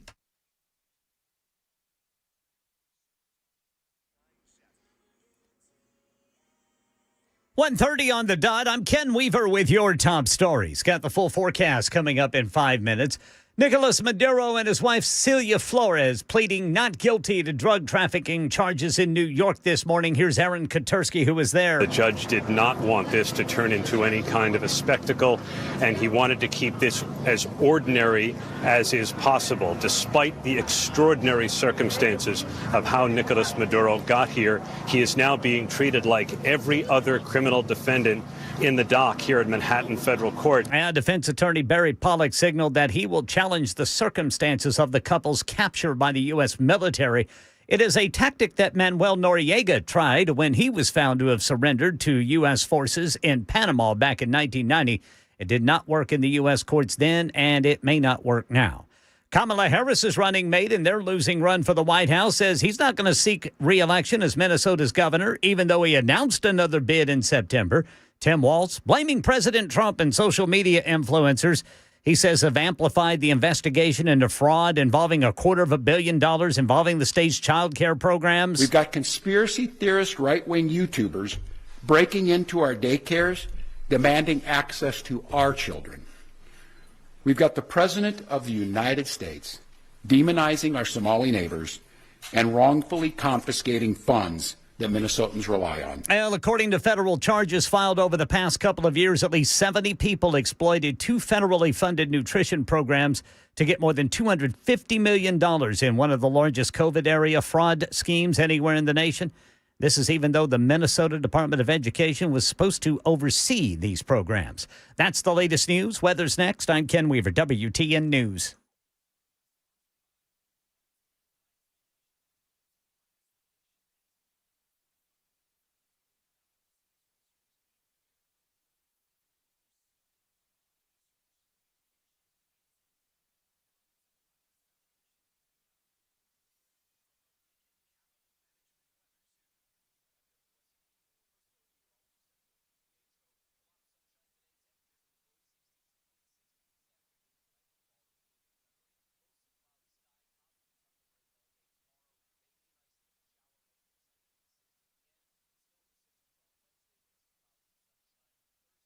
We're still in the 60s, a late day shower on Thursday. Friday is now a first winter weather day. The risk of strong thunderstorms Friday afternoon and evening as a cold front pushes through the mid-state, then cooler.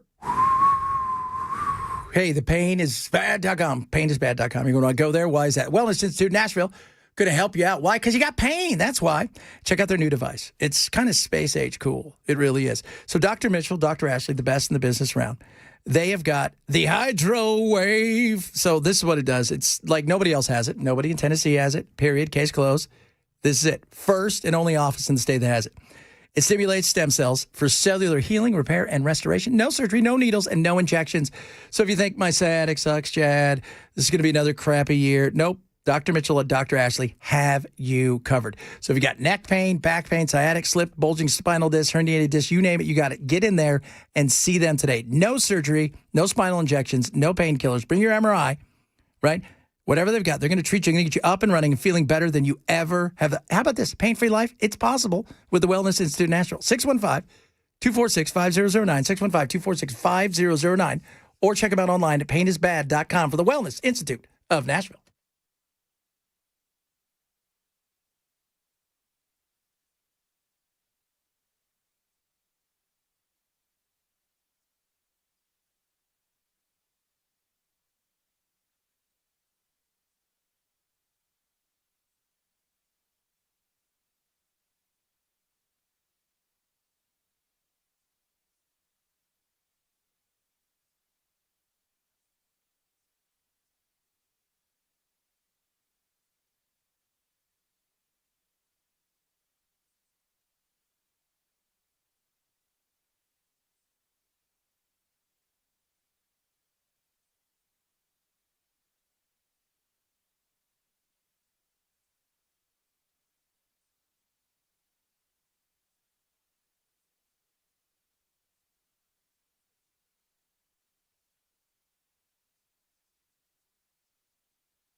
Da-da-da-da.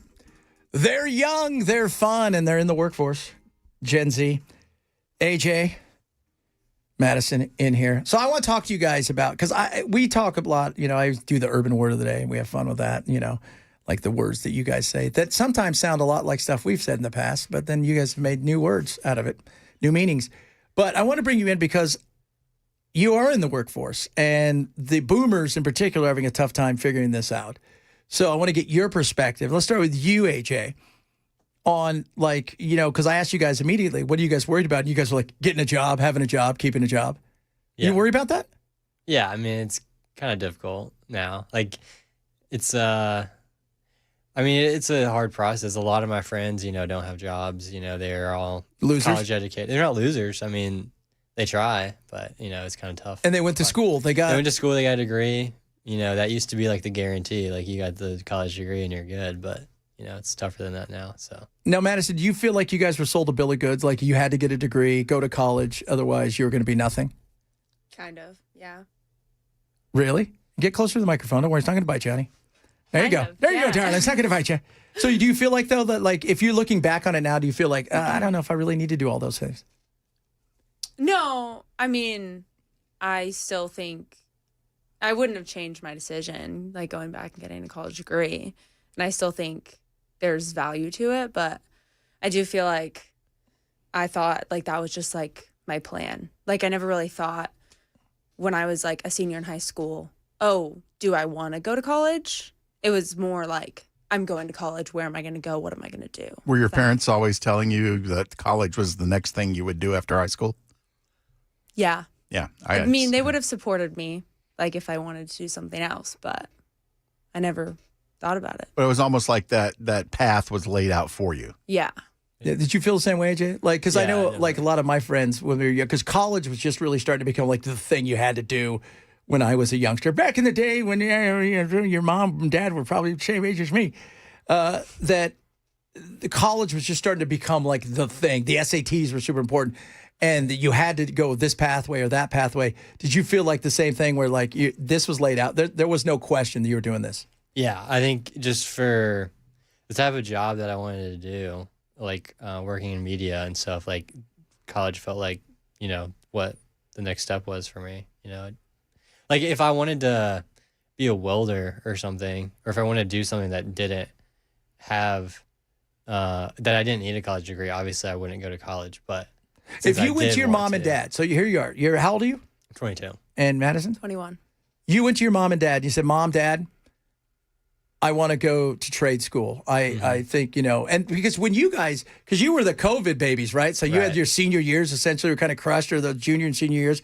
Then you had all of this stuff happening while you're going through school. All of a sudden, AI comes out of nowhere. Yeah. And stuff. If you would have said, a few years ago, I want to be a male model, whatever it is, I don't know.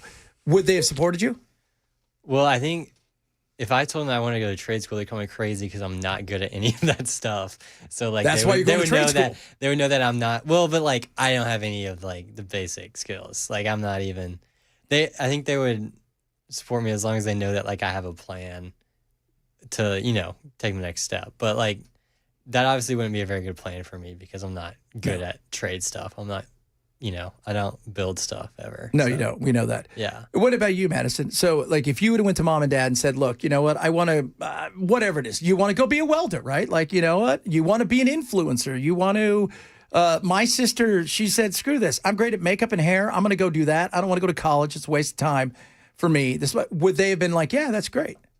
I think they would have advised me to get a college degree because you always have that to fall back on. But at the end of the day, they would have let me make my own choice. But I do think it does really depend on how you grow up, because I know a lot of people who just graduated college and are now going to cosmetology school, but they still got their degree so they can fall back on it if it doesn't work out.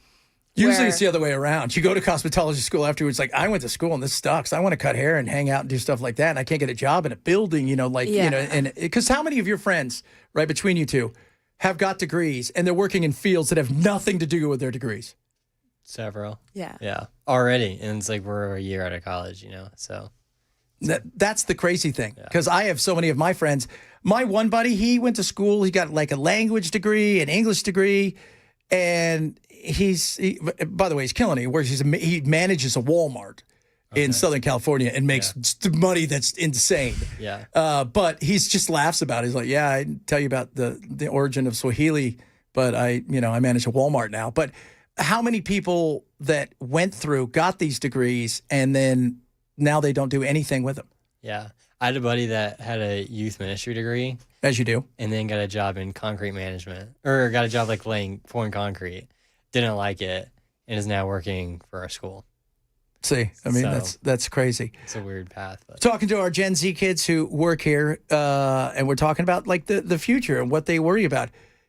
Affordability, you hear it all the time. Like we talk about that. Like you guys worry about, I mean, not you, Madison, because your family's rich, but so much so that she told us her dad has an electronic cat feeder where he can watch the cats and decide like he's a god when to feed them or not. But do you guys? Where do you get those? Dude, Sky Mall. Okay, I could use one. Do you guys worry about like one day I'm never going to own a house? Like that's a dream. Yeah, I definitely worry about that. The prices are just going up, I mean, maybe not but it seems like rent right now seems like crazy compared to like what my parents paid for rent when they were growing up. And I know like inflation obviously is going up. But do you both pay rent? I do. I don't. No, you live at home? Live at home, yeah. Smart. Yeah, saving money. How many roommates do you have, Madison? I have 3 other roommates. Because you have to, right? What? Because you have to, right? Because you have to, right? Oh, have to, yeah. I was like searching the market for a place, and I saw like this guy had this like just like a room above his garage listed like 600 square feet, like studio apartment, and it was like $1,200 a month. Yeah. For a 600 square foot guy like above a guy's garage. I know. It's like insane. Fonzie didn't pay that much when he lived with the Cunninghams. So let you guys know that. So he just had to work on their car. He had to work on their car once in a while, and he can't. AJ has no skills. He already told us that. Yeah. No skills whatsoever. That's right. You were joking about like you said AI. You're kind of worried about AI. Mm-hmm. I get it. I mean, do you guys as you guys are coming through school now, you're looking around going, all these jobs they're training us for, AI is going to do them. They're talking about taking doctors' jobs. Yeah. I mean, it's great. There's also the other thing I'm worried about is it just like our brains just like shrinking because we don't have to do like anything. Like I've seen like the robots that like do your like chores for you basically. Yeah. Like soon, like we call those bell bots. It's just gonna like turn they're gonna do all this stuff. They're gonna drive for us. Like this entire like next generation of children is gonna like basically not do like any chores, not have to like drive their cars. And it's then they're not getting a damn allowance. Yeah, exactly. But then like it's like they're not gonna like have any like discipline or work skills because they didn't have to do anything growing up. Yeah, life's so easy. And that's interesting. Do you worry about AI, Madison? We were talking about this before, and I was saying that I love AI, but I guess I love like ChatGPT. Like when it first came out, when I was like a sophomore in college, and I could use it to rewrite a sentence for me and make it sound better. I like using it as a tool, and I think that's how everyone should. But I do think that it is like getting to an extreme level. Yeah, you guys were in college when AI, like ChatGPT was starting to take off. How much did you use it? Like AJ's like, dude, it basically got me through school. I definitely used to get through stuff. Yeah. Did you go papers written with it? I didn't write I never wrote an entire paper with it. But an entire paper. I would always struggle with like I would never like closing sentences basically, or like I would need like a couple extra words, so I'd be like, hey, write an extra sentence for me, or like close this paragraph or whatever, like add a sentence. Oh, because you had to have like a 2,000. Because I had to like get to like the word count or whatever. So I would just go to paragraphs, put the paragraph in, and be like, put an extra 1 or 2 sentences in this, and then get to that word count. So when you look, your parents are probably either boomers or Gen X. Gen X. So they're Gen X are cool, right? Yeah. But they're boomers or Gen X. What do they say when they look at, because like I'm a Gen X. We're the smallest generation, but we're the generation where, you guys have heard the stories. We used to have MTVs like, do you know where your kids are? Right? It's a different world. How do they approach you guys as, when they say, stop your whining, stop your bitching. Let me tell you what I do. Walk uphill both ways and stuff like that in the snow. Do you mean just like in general? I feel like my parents are, I don't know, I feel like they like get it. Like they understand what our life is like now. And like, yes, you guys grew up in such a different way, but I feel like they understand that things are hard for us now too, just in a different way. It's definitely in a different way. We were neglected. Yeah. And you guys were overparented at times. What about your parents, AJ? They're pretty chill. Like, they don't really do that. They don't, I don't know. They don't be like, oh, I grew up this way or whatever, so you have to too. But, I mean, I've seen, like, other friends' parents do that to them, but mine, Where do you think you guys are going to be? So let's snapshot 5 years from now. Where do you think you're going to be, Madison? Well, I better have a full-time job because right now I work 2 jobs. So you kind of have a full-time job. I do. Yeah, I work full-time, but not like a. And again, that's a necessity. Mm-hmm. Yeah. Oh, yes. So I love this job, but. Is this, when you went to college, you wanted to be in media? Was like that your dream? My degree is in marketing, so I moved to Nashville because I want to work in music business. So that was my dream. Belle, what do you think about that? I think that she's going to be roundly disappointed. Yeah, that's sad. For those Belle was a big-time record guy. Really? Yeah. This is where he is now. I went to Belmont for music business, and I ended up dropping out, and I am so glad I did because everything I was learning was going to be useless in about 5 years. Yeah, it's a different world out there. Yeah. It is. It is a different world. But you know what? We got, music. It's just different. As I've said this, media it's more fragmented, but there's more opportunity than ever before. But you have to carve a path at times. It's different. What about you? Yeah. Like when you went to college, what'd you go to college for? Media communications. But what is like that? I mean, that seems like communications. Oh, I went to school for communications. Come on. Yeah. I mean, it was just anything in media. It was kind of a wide variety of things. Like I did like classes in graphic design, TV production, film, like all different kinds of classes. I just knew I wanted to work in media. So I took classes like that in high school too. Like my high school had AV classes, broadcasting classes, all that stuff. So I took all those classes. I took floriculture in high school, and everybody laughed at me. They're like, dude, you're doing flower stuff? I'm like, yeah, keep laughing. By the way, it's also a college class. I'm the one guy out of the 26 girls. You guys have fun. Why was that? What? Because that's what I did, okay? I was not very good. By the way, it was way harder than I thought it was going to be.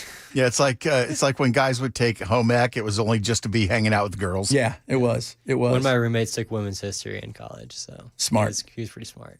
It's women's history. Yeah, that is. So when you guys graduate, did you guys have tons of debt? I still do. I'm just starting to pay my student loans right now. Actually, I just paid them yesterday. So what does that look like? Like for how long do you think it's going to be to take all that and pay it down? I think what it says is 20 years from now. Fantastic. That's good.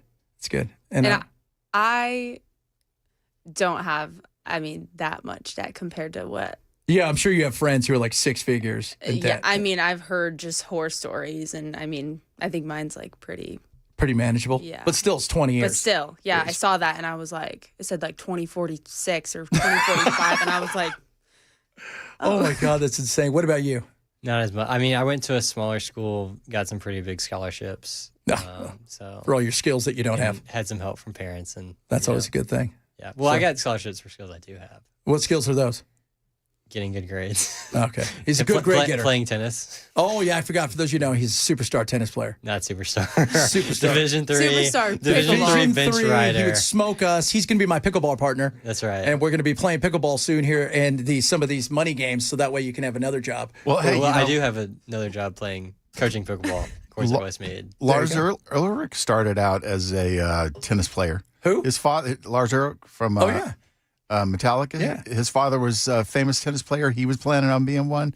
Turned out he couldn't cut it, and he ended up in a band that made him billions. Maybe you should think about that. Oh, that's right. You have no skills. I have no music skills. There you go. That's why he's going to be a male model, ladies and gentlemen. I'll do that. AJ and Madison, we appreciate you guys coming on. Next time, we're going to have a little bit more fun. We're talk less about this and more about the cool language of the youth of America. Thank you guys for hanging out with us today. Thanks, Chad. So your boyfriend has said hi. She's got a boyfriend. She's like, don't out him. I'm like, we're not going to. He plays water polo, right? Is that what you told me? Whoa. Was it different? I don't think I ever told you. It's a different what? No, that's the guy. You're like, oh yeah, I did. This guy plays water polo for Vanderbilt. That's not the same guy? No, he doesn't. No. Oh. Well, that's He did play water polo. The other guy is a little nervous then. He's like, who are you talking about, Chad? I don't know. So Don't tell him.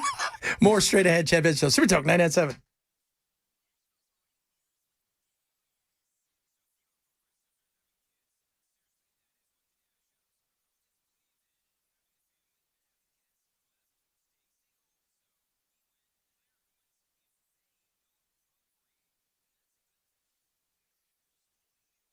Dan Mandis, weekdays from 5 to 9 a.m. and streaming on the Super Talk 99.7 WTN app. Bulwark Capital. Let me tell you something. Do I worry about the markets? Yeah, I do. Do I worry stuff that's potentially bubblish? Yeah, that's why I work with Bulwark. Bulwark's incredible. Zach Abraham's Chief Investment Officer over there. And what they're doing right now is giving you a free portfolio review. This is where they go through portfolio. They look at everything, tell you where things are great, where things maybe, and it doesn't cost you anything. Worst case scenario is you learn a little something. Best case scenario, you talk a little bit more. They're going to show you what it is they do. They're about 40% last year, and they're all about value investing. What's that mean? It's like for values worldwide, globally, other markets, stuff that's not overbought. They buy. The best way to say is we're buying cheap, right? And we're selling it when it gets up. We got a plan. That's what it's about. And they talk about the stuff that they do from everything from gold to every market you can think of, as well as markets here. That's what I love about what they do. So this is what I want you to do. I want you to talk to them. They're going to show you what it is they're about. Besides that, lower risk, lower cost, lower volatility. How can they give you the most upside potential? It's absolutely free. Go to knowyourriskpodcast.com, KNOWyourriskpodcast.com. And sign up today for a free Know Your Risk portfolio review from my friends at Bulwark Capital Management. Investment advisory served offered through Trek Financial LLC and SEC registered investment advisor. Investment involved risk, not a guarantee. Past performance does not guarantee future results. Trek 26351.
All right, drivers, got rolling roadblocks for bridge inspection. It's impacting both east and westbound I-40 at Old Hickory Boulevard, exit 221B. Nicolas Maduro and his wife, Celia Flores, defiant in a federal courtroom in New York today. We've got that story and more at 2 on Super Talk 99.7 WTN. Lifelong listener.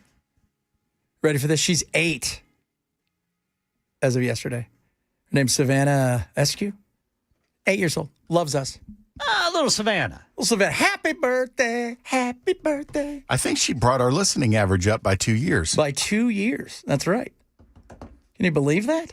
So they said they were driving, just getting ready to go past the naked statues, the roundabout. Isn't that what Charlie calls it? That's what Charlie calls it. Oh, my God, nakedness, roundabout. She also said I look like an egg because of my beard. So she's 7.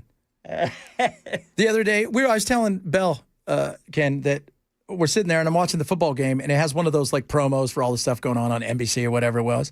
Yeah. And there's Gordon Ramsay.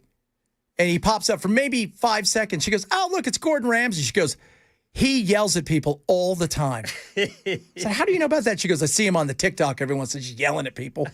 So that's not very nice. So happy birthday, Savannah. Big 8. Enjoy that. It's a big year. You're getting close to those double digits. Woo! That was the year that's the year I started getting afraid of quicksand. Oh, yeah. That's huge. Remember, Savannah, if you see money lying around the house, that means your parents want you to have it. Absolutely. 100%. Make sure you do that. Tell them Uncle Chad, Uncle Bell, and Uncle Ken sent you to get those dollar bills. It's like a game of hide and seek the money. You're welcome, Mom and Dad. Coming up, hour number 3 of the program. Chad Bench Show, Super Tech 997.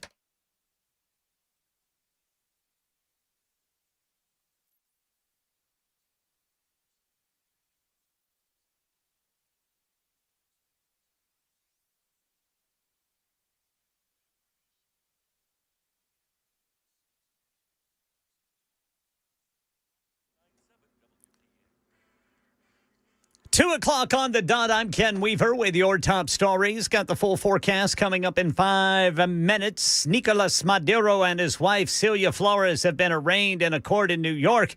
ABC News legal contributor Dan Abrams goes into the details of the charges against the couple. What the government is alleging is that Maduro and his wife used the government of Venezuela to execute on this drug conspiracy. They literally were handing out passports to drug dealers. They were engaging in murder and kidnapping, using the diplomacy, using the veil of the Venezuelan government to pursue this drug conspiracy. And that's the heart of everything that they're alleging. Well, they pleaded not guilty. And he said, I am the president. I am still the president of the Republic of Venezuela. His wife, Celia, likewise said she is the first lady of the Republic of Venezuela. El Presidente is wifey. Well, Aaron Katursky was there. Maduro's back in jail in Brooklyn, and he's going to remain there until at least March 17th. That's his next court appearance. And the defense, in the meantime, said it would challenge the circumstances surrounding Maduro's capture. The defense attorney, Barry Pollack, said that in court that he considered Maduro's capture by U.S. Special Forces an abduction, and he would try and challenge it in court. That did not work back in 1990 with Manuel Noriega. Kamala Harris' running mate in their losing run for the White House has changed his mind about running for a third term as Minnesota's governor. Tim Walz today lashing out at President Trump and social media influencers who have amplified the investigation into child care fraud in the state. Every minute that I spend defending my own political interest would be a minute I can't spend defending the people of Minnesota against the criminals who prey on our generosity and the cynics who want to prey on our differences. Well, federal charges say at least 70 people exploited COVID-era nutrition programs to get more than $250 million, even though the Minnesota Department of Education was supposed to be overseeing those programs. The Pentagon will now seek to demote retired Navy captain and Arizona Democratic Senator Mark Kelly for taking part in a video in which members of Congress who served in the armed forces told troops to disregard illegal orders. ABC News national correspondent Stephen Portnoy. A formal censure letter from the defense secretary accuses Mark Kelly of undermining good order and discipline in the military, amounting to conduct unbecoming an officer. Pete Hegseth says he's opening a proceeding to reduce Kelly's rank as captain and his pension. In a statement, the Arizona senator vows to fight any demotion with, quote, everything I've got, adding that he aims to send a message that the defense secretary and the president don't get to decide what Americans say about their government. And new federal guidelines will make cervical cancer screening easier for women. Starting in 2027, private insurance will cover at-home HPV tests, allowing women ages 30 to 65 to collect samples themselves. That's the latest news. Weather's next. I'm Ken Weaver, WTN News.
Getting you through the lunch hour and into the second half of your day. It's the Chad Benson Show. On Super Talk 99.7 WTN. Trump telling the world what happened. Late last night and early today, at my direction, the United States Armed Forces conducted an extraordinary military operation in the capital of Venezuela. Overwhelming American military power, air, land, and sea, was used to launch a spectacular assault, and it was an assault like people have not seen since World War II. It gets better. Since World War II. We've never seen anything like it. It was a force against a heavily fortified military fortress in the heart of Caracas to bring outlaw dictator Nicolas Maduro to justice. This was one of the most stunning, effective, and powerful displays of American military might and competence in American history. And if you think about it, we've done some other good ones like the attack on Soleimani, the attack on al-Baghdadi, Bin Laden, and the obliteration and decimation of the Iran nuclear sites Bin Laden, just recently in an operation known as Midnight Hammer. all perfectly executed and done. Bin Laden. That's pretty good, too. It's pretty cool. It was awesome on what we did. Show of force. Amazing. What happens from here? Couldn't tell you. I don't think anybody knows. Well, if you look at history, we're going to not stick the landing. We never stick the landing. I think if we're honest with ourselves, right, if we could just okay, for a moment, we are really good at getting into stuff. We are bad at getting out. We are. And not only are we, first of all, can we all agree, right? No occupation. No occupation. I know we have the viceroy, but Ms. Rodriguez is now the El Presidente in Venezuela. She was sworn in earlier. And so I don't want boots on the ground any more than we already had. That's enough. We don't need any more than that. That is enough. I don't want to go into Colombia, right? I don't want to go into, this whole thing was the Monroe Doctrine was about Europe. We weren't what we were and are now. And it was about Europe spreading its wings and its vast opportunities to maybe have its empires. That's not, we know who dominates the world. We do. And yeah, China, we do. We do. You guys, China's not battle tested at all. Outside of the skirmishes with the Indians, no, not those Indians, the actual people from India. And most of that is hand to hand. Yeah, most of that's like ninja stuff. They're fighting each other. Fist fighting. Yeah. Outside of that, they haven't been in a war for a while. And when they did, they've lost. So, we are the dominant beast out there. So let's just, but I don't want to. I thought you were about peace. Is that wrong? Is it a different guy that was talking about no more wars? Break me off a piece of this oil reserve. Yeah, well, and that's the other thing too. Oh, look, do I get it? Yes. You got some oil, right? It's the whole, remember your oil? It's like the Reese's peanut. No, your peanut butter got into my chocolate. No, your chocolate got into my peanut butter. Your oil got under my land. No, my land got on top of your oil. That's kind of where this went. And there's a lot that goes on with this. Now, do I think that this is over by any stretch? No. Because now everybody is going to be jockeying to save face with Trump. And if they think that's going to go nowhere, they're sure in the hell not going to go down without a fight. Because as Chris and I were talking about earlier, let me tell you something. If soldiers come home in body bags, that changes this altogether. That's a different look. So no, an occupation, you could take over a country with not a lot of folks. We've seen it. The CIA's done it for years. You can do the coup, hoo-hoo. But let me tell you, occupying it is different. That's a different world. You need 60, 80, 100,000 people potentially. And I don't know where it's going to go from here. I don't think anybody does because we don't know who's really in charge. She is right now, but you have Machado, right? She is the lady that wasn't allowed to run for president. But Mr. Gonzalez, who did run for president, who won, and everybody acknowledges he won in July, he in theory is president, but she wants the gig. They're probably going to have new elections at some point in time. But what does that look like? And are we going to have to go in there and monitor the elections? I don't know. What's the UN say about it? They're not thrilled by this. And while all that's going on, what else are we doing? We're talking about, I don't know. Let's take over Greenland. Did you see that? They were tweeting out, pictures of Greenland. Was it Steph? It was Stephen Miller's wife. And it said USA on it because that helps. And apparently the prime minister of Denmark's getting really irritated. Yeah, with he's not it. happy about that. So He's you like, are not annexing our land. yeah, we need the land. It's gonna be for us to fight the Chinese and the Russians. In an interview on Danish TV, she is being quoted as saying that she believes that anyone should take Donald Trump's threats about wanting Greenland seriously. And then she goes on to say that if the US were to attack Greenland, then she believes that would be the end of the NATO alliance, the end of the security structure, the transatlantic relationship since the end of World War II. I don't think Trump cares about that. I don't think he does. I don't think he really cares that much about the NATO alliance, any kind of I don't think he cares about any of that stuff. So, do we really need Greenland? I mean, I don't. First of all, it's not green. I don't know if you guys are aware of that. Did you guys know that? Yeah, Eric the Red was a liar. Totally lied. He did it so nobody would come take his stuff. But it is, I mean, this whole thing is crazy because it's the unforeseen circumstances that can come with this and the consequences. Because the fear is the people that are currently in power, because the regime's still in power. There's about 50 families. Think of them kind of like the mob that kind of run everything. So you've got all these families there that are running everything. And the president now, Ms. Rodriguez, she is the Ministry of Oil. That was kind of her jam. And she came along in the Chavez regime, but Maduro's where she flourished. And so they were tight. But other people aren't as tight with, the regime, and they're not going to go down without a fight. And that's the fear, is it becomes Libya. It becomes El Salvador in the 80s. It becomes the things that we've seen in the past, Honduras. It becomes those things where all of a sudden it devolves into this group over here has got, the freedom fighters and the revolutionaries. Oh, revolution. These people over here have the military. And this guy's got the police.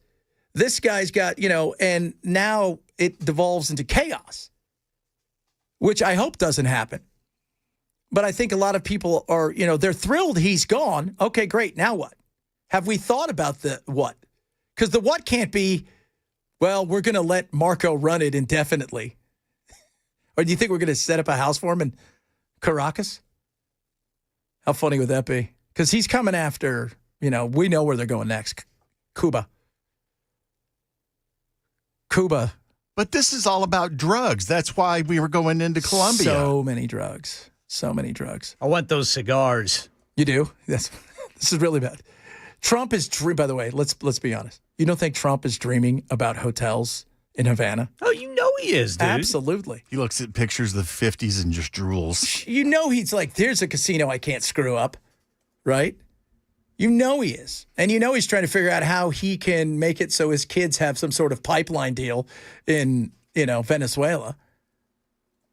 I can't believe they got it. They're experts in pipelines. They're just so good at the pipelining thing. It's just, probably the best ever.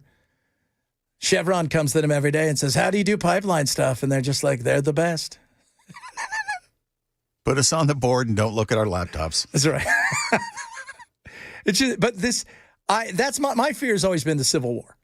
Because getting rid of Maduro wasn't even probably the most powerful man in, you always think like Xi's the most powerful cat in China, but up until he was made like the supreme cat, like the emperor for you, if you will, for life. President for life. Yeah. Up until then, there were he had some enemies, and he had some people that maybe didn't see eye to eye with him, wanted to be closer with the West, and Xi was more of a Maui guy. And I'm not talking about Maui Wowie, I'm talking about Mao. Doesn't Mike Tyson have a tattoo of Mao on his chest? Does he? I think he does. Because, yeah. But the fear is everybody's going to go to their corners and face off. So if you turned it over to the people that, quote unquote, won in the last election, which they have nothing on the ground. They don't have 100,000 people that are in the military that are willing to back them. They don't have all of the police or the intelligence agencies. They don't have all the infrastructure. They're just popular because they're anything but Maduro or the Chavistas. So if you turn it over to them, which you would think, okay, well, they won. I mean, the whole thing was done. But she recognizes she's not, she would be done. I mean, the minute she landed, because she's already talked about they want retribution, they want trials, they want to put all the corruption in front of the world. Do you think that's good? You're going to let that happen? You're a 60-year-old man, right, who's got everything you could think of as far as the power in that country when it comes to the police and the secret police and the intelligence agencies, or you run the military, you're going to let them put you on trial? You're going to just hand yourself over? And we're not going to go in and take them all out at once because that's going to end up being a nightmare. And it changes when pictures of soldiers who have died come home. It changes everything. And so where we go from here, I don't know. All I know is all of the rehab centers, because now that we've stopped the flow of drugs, thank God for that. Do you guys feel better about that? There's no more drugs anymore. Despite Bell saying, no, the war on drugs won. That's not true. Sure it is. Look at Panama. Somebody bring me my weed. You can't do that anymore, right? When they was that? You can't. It's not until June. Oh, okay. It's not until June. Oh, you mean they passed a law? Yeah. Well, that stops everything. Oh, yes, it does, because we're law-abiding citizens. That's what we are here, people. I obey all the laws that I think make sense. That makes sense. So I'm curious to see what this court trial looks like, because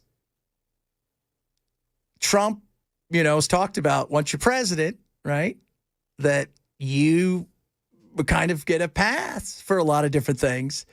There's going to be a lot of stuff that I think is going to be interesting to watch when it comes to the trial, if indeed there is a trial, or maybe, I don't know, he get Epstein. You don't know.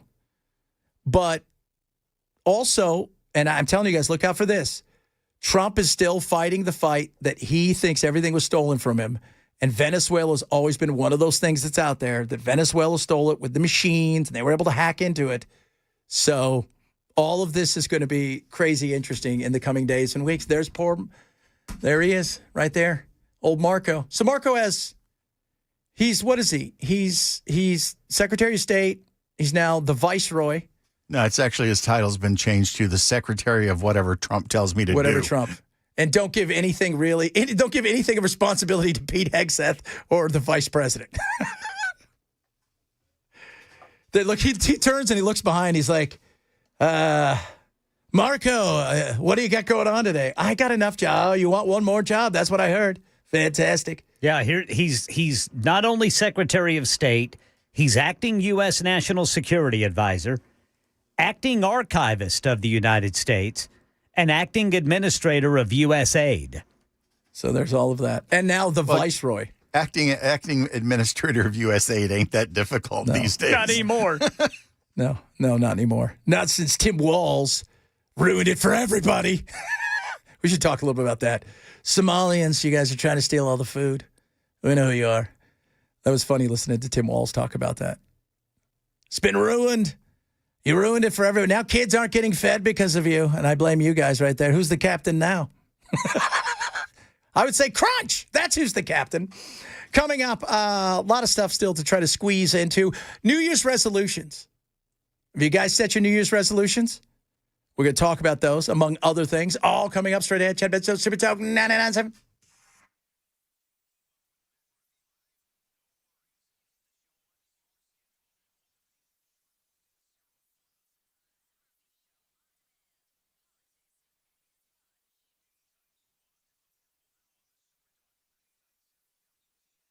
And your favorite podcast platform. Prize Picks is awesome. I did quite well over the weekend. Thank you very much. So what is Prize Picks? Well, it is America's #1 fantasy sports app, and this is what you do with Prize Picks. It's more or less based on projected stats of your favorite players, because you understand the game. As the fantasy season comes to an end, doesn't mean fantasy for you is gone when it comes to your winnings. Now, you can win up to 2,000 times your money with Prize Picks. It's super easy. So you go and you look, and you're picking more or less based on yards. Like, if we'll go with football. Like, do you think that, Aaron Rodgers is going to throw for more than 225 yards in the next game, more or less? Do you think that Steph Curry is going to make more than 3.5 3-pointers in the next game, more or less? It's that simple. You can do stacks. They've got early payouts. They've even got injury reboots, among other things. It's simple and easy to do. So what are you waiting for? Download the Prize Picks app today. And here's something amazing with that as well. Are you ready for this? When you do, and you use my code CHAD, $50 instantly in lineups, straight into your account, win or lose, after you play your first $5 lineups. It is that simple. So what are you waiting for? Download the app, use my code CHAD to get the $50 in lineups. Instantly we play that $5 lineup. Prize Picks, it's good to be right. Must be 21 in Tennessee. Gambling problem? Call 1-800-889-9789.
All right, guys, Relief Factor is awesome. I've been taking it for a long time, but so is my wife. My wife has tons of issues with joint pain, but really with her muscles. And there's days that she struggles, and it gets to her. She perimenopause, she gets older, and it really kicks her in the butt. I come home, and sometimes she's started taking Relief Factor, I want to say about 4 months ago, and it's a whole new lease on life. It helps with your muscles and aches and pains. It's got natural ingredients. It's 100% drug-free. You can take it every single day. It is amazing, and I take it every day as well. So that's what I want you to do. I want you to try Relief Factor, okay? It is less than a cup of coffee a day. If you're like me and, so many other people out there, you recognize that those aches and pains in your muscles kick your butt and makes your whole, you just think, I can't get it back, and it just sucks. You go home, this is going to help you in a big way. Okay, $19.95, 3-week quick start. Try it now. Go to relieffactor.com, relieffactor.com.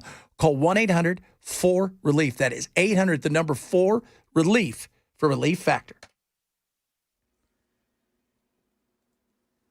All right, drivers, right now we've got a crash blocking the right lane of 65 northbound before Old Hickory Boulevard in Brentwood. This is going to be right there before exit 74.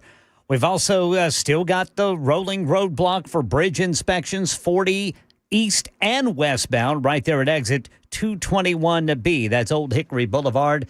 Nicolas Maduro and his wife defiant in a New York courtroom today. We've got that and more coming up at 2:30 on Super Talk 99.7 WTN. I am El Presidente. Remember when they killed Saddam and he was screaming how he's still the president as they hung him? When they pulled him out of the spider hole, he identified himself as, I am Saddam Hussein, the president of Iraq. And it's like, buddy, no, you're not. Yeah. Well, you are. And that's who we were looking for. So, wow. By the way, little resemblance when they have him in they kind of look the same. They do. They do. The mustache, the whole 9 yards. So, El Presidente, sir. The court trial, if it ever gets that far, is going to be interesting. If it ever gets that far. Well, why do you think it wouldn't, since they had no problem prosecuting Noriega? Because the Noriega thing was a little bit more interesting, but the way that things have gone now, the snatch and grab, the way that we did it, and the fact that sometimes people don't make it all the way to trial. Well, I know that between Venezuela and Panama, Noriega was really moving weight. Yeah, that's the other thing. Not only was he moving weight, but also we gave him a pass. I mean, he was a CIA asset for years. So there was a lot going on with Noriega that wasn't just, he got a little too big for his britches, though, right? You can't just have fun, take the money, look the other way. Now Petro, who's the president of Colombia, right, with Shakira, whatever, they should have as they come across. We can't attack them. He's begging Trump. But there's all the cocaine we got to stop, man. Yeah, there's a different kind of fuel over there. a little booger sugar. You mean that's real weight? They're moving real stuff. They're not moving. There was nothing. Venice, go look at the indictment. Not one mention of fentanyl anywhere in the indictment. And also in Colombia, it's produced. It is farmed. It is processed. It is packaged. It is shipped out of Colombia when it comes to cocaine. And for the 8% that leaves South America that goes through Venezuela, for that, I would say more than half, if not 67%, ends up in Spain, through Africa, and then onto the continent. And a lot of the other stuff gets to Australia, where the big money is. Because the Aussies need it, they're down under and trying to keep themselves awake. So very little gets to us. So if we're serious about it, it isn't Cuba, it's not Colombia, it's China, who give all of the necessary pharmaceuticals and ingredients for fentanyl, and it's Mexico. Those are the two that need to be gone after if we're serious about it. You know who's not going to be sleeping anytime soon? Who? The newly sworn-in president of Venezuela, Delcy Rodriguez. Yeah, I don't. A few of them are going to try to bounce sooner rather than later. They're going to try to get out, but I don't know if she. I think because it'll go smooth because she's the oil minister. Well, yeah. As long as she plays ball. As long as she plays ball, and Trump wanted a scalp, and he got it, and it was a brilliant tactics. Everything that worked amazing. But I think right now, because if they go and take her out at this moment in time, then I think you're going to see unrest everywhere. So, because then at that point in time, the other people realize that stuff's going to happen, because I think everybody's on super high alert. So I think they're going to let it quiet down while they try to figure out, are they going to set new elections? What are they going to do? But yeah, she's got to be a little bit worried. And she also has to know that everybody around her potentially is a spy. That's a tough thing. Matt, being a dictator sucks. Everybody thinks it's fun. I will tell you this right now, man, there is what was the name of that movie that was about Saddam Hussein? It was about his sons, the lookalikes. I think it was the Green something, or the Life with the Devil, or whatever it was. But I tell you what, man, it sucks. It does. It is not fun, because everybody wants what you have. Plus, look how fat Kim Jong-un's gotten. Yeah. That man has never met a milkshake he didn't like. Yeah, or scotch, or anything else that nobody else. Yeah, anything else that nobody can get there. But being a dictator, man, you sleep with one eye open. Yes, sir. Because everybody wants to kill you. Yep. You're on cocaine without being on cocaine. That's how paranoid you are. Coming up, more fun stuff. CES, we'll talk a little bit about that. Plus New Year's resolutions. Do you have yours? Are you keeping them? Are they resolutions? Are they goals? What should you do? Chad Benson, Super Talk 997.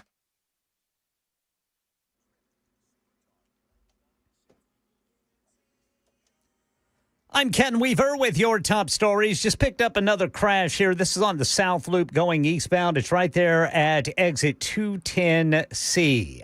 And we've got the full forecast coming up in 5 minutes. Nicolas Maduro and his wife, Celia Flores, have been arraigned in a court in New York on drug trafficking charges after the U.S. military captured them in an intense operation in the middle of the night this past weekend in Venezuela.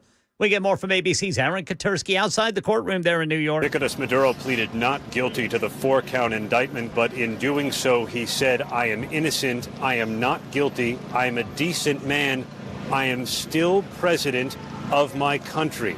So Maduro is also defiantly saying that he remains the elected president of Venezuela, and he said he will go free. Kamala Harris' running mate in their failed White House bid says he's not going to seek a third term as Minnesota governor because Tim Walz claims President Trump and social media influencers amplifying the investigation into child care fraud in Minnesota is too distracting. I don't want to mince words here.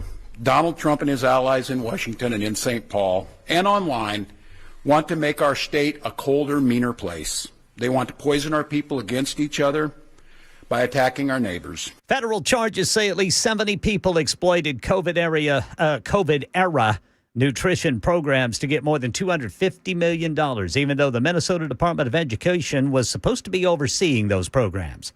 A pill version of Wegovy is now available to more people. Novo Nordisk Executive Vice President of U.S. Operations, Dave Moore. It's our opportunity to bring this new medicine to market in all channels all at once. Having it available through commercial insurance from day one and available in brick and mortar pharmacies like CVS and Costco, but then also partnering with telehealth companies. For those who pay out of pocket, the two lowest doses will cost about $149 per month, with higher doses at $199 per month. That's the latest news. Weather's next. I'm Ken Weaver, WTN News.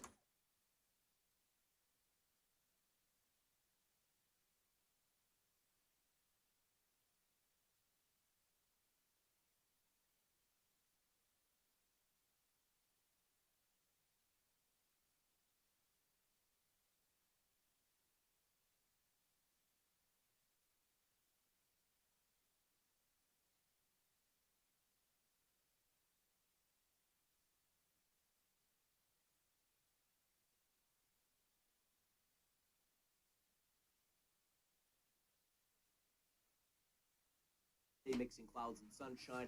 Thursday, a cloudy day still in the 60s. A late day shower on Thursday. Friday is now a first alert weather day. The risk of strong thunderstorms Friday afternoon and evening as a cold front pushes through the mid-state, then cooler weekend. All right. Tax time. Things are happening. Do you know all the things you can take advantage of because of the one big beautiful bill? You may not. But guess who does? Beacon Capital Management. They can help you with that. Everything from up to the opportunity to deduct up to $10,000 car loan interest. Right? But there's certain things that go with this that you got to pay attention to. And if you're over 65, an additional senior deduction of the $6,000 is possible. There's a phase out. It's not a complete elimination on taxes, but, you know, when it comes to Social Security, but there's opportunities abound and many others. Now, whether it's that or maybe you're thinking to yourself, hey, I need some long-term care. I need some estate planning. I need health care because there's some issues out there. Beacon has you covered, along with the dollars and cents investment-wise. So this is what I want you to do. I want you to call Beacon, get a free personalized financial consultation. They're incredible. You can visit them online at beaconcm.com. You can call them. They're local, 615-488-9303. Break some bread, go sit down, tell them I sent you, and you know, find out what they can do for you. Maybe you need one, maybe you need all. Beacon has you covered. Call 615-488-9303 or check them out online at beaconcm.com. For Beacon Capital Management, this is the paid placement.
USS, United Structural Systems.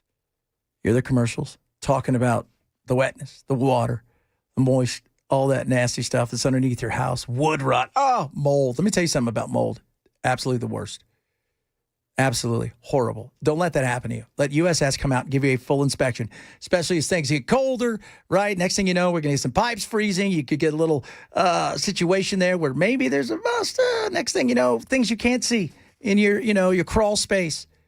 Your foundation starts to have issues. Those cracks, they start to add up over time, and then it becomes a nightmare. USS come out, not going to charge you anything for inspection, guaranteed to give you their best, and they are incredible. They're not going to sell you anything you don't need.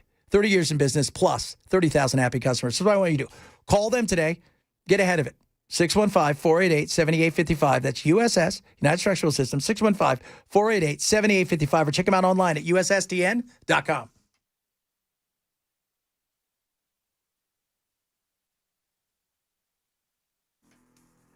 The show is flying today, kids.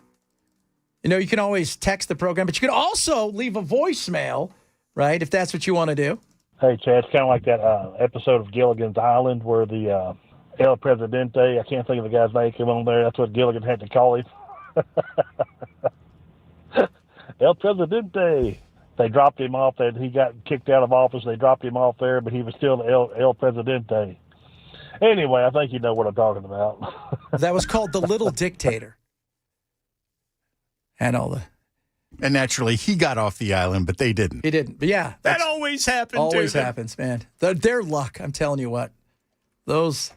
Their luck. You know what else is they managed to do okay. They didn't lose a lot of weight. And they had shows, Broadway shows. They did. Remember when the Globetrotters showed up out of nowhere? Also got off the island. That island had more visitors than I think the Hawaiian Islands did. Yeah, it's like the movie. What was that TV show that came out, The Last Man on Earth? And yet there's 100 people on the show. I don't think they know what The Last Man on Earth means. Well, and nobody would come back for them. No, nobody ever thought, hey, you know what? Is that I was on this island, this little remote island. There's people there. They're stranded. Somebody's got to go get them. There's a smart guy, a fat guy, a goofy guy, some rich people, and a couple hot chicks. Maybe we should send some help for them. Nah, don't worry. They'll be fine. They'll be fine. They're probably having a good time there. They are. You know, I just remember watching that show, and even as a kid, I was like, why are they there so long? Because you're trying to process why Gilligan and his people are there forever and a day. Why was there a gorilla on the island last week and now he's gone? Yeah, now he's gone. Where'd he go? He got off the island, right? He did. He got voted off the island. But not them. Always there. Always there. You know why? Because Gilligan is an idiot. Well, not only that, but they had nothing going on shore. A couple of them, first of all, the skipper, I hate to break it to you guys, I have a feeling he had probably done some shady stuff, and he probably was wanted by the law. The skipper? Wouldn't surprise me. Oh. Right? That's why you couldn't hire competent staff. Right? Then you've got the professor. You know he did some super shady stuff that he wasn't supposed to do, so they're looking for him. He was messing around with co-eds. All the time. And he was. Then you know that... You know, the wealthy folk were Thurston Howell III. Super Ponzi scheme. There was all kinds of indictments out for him.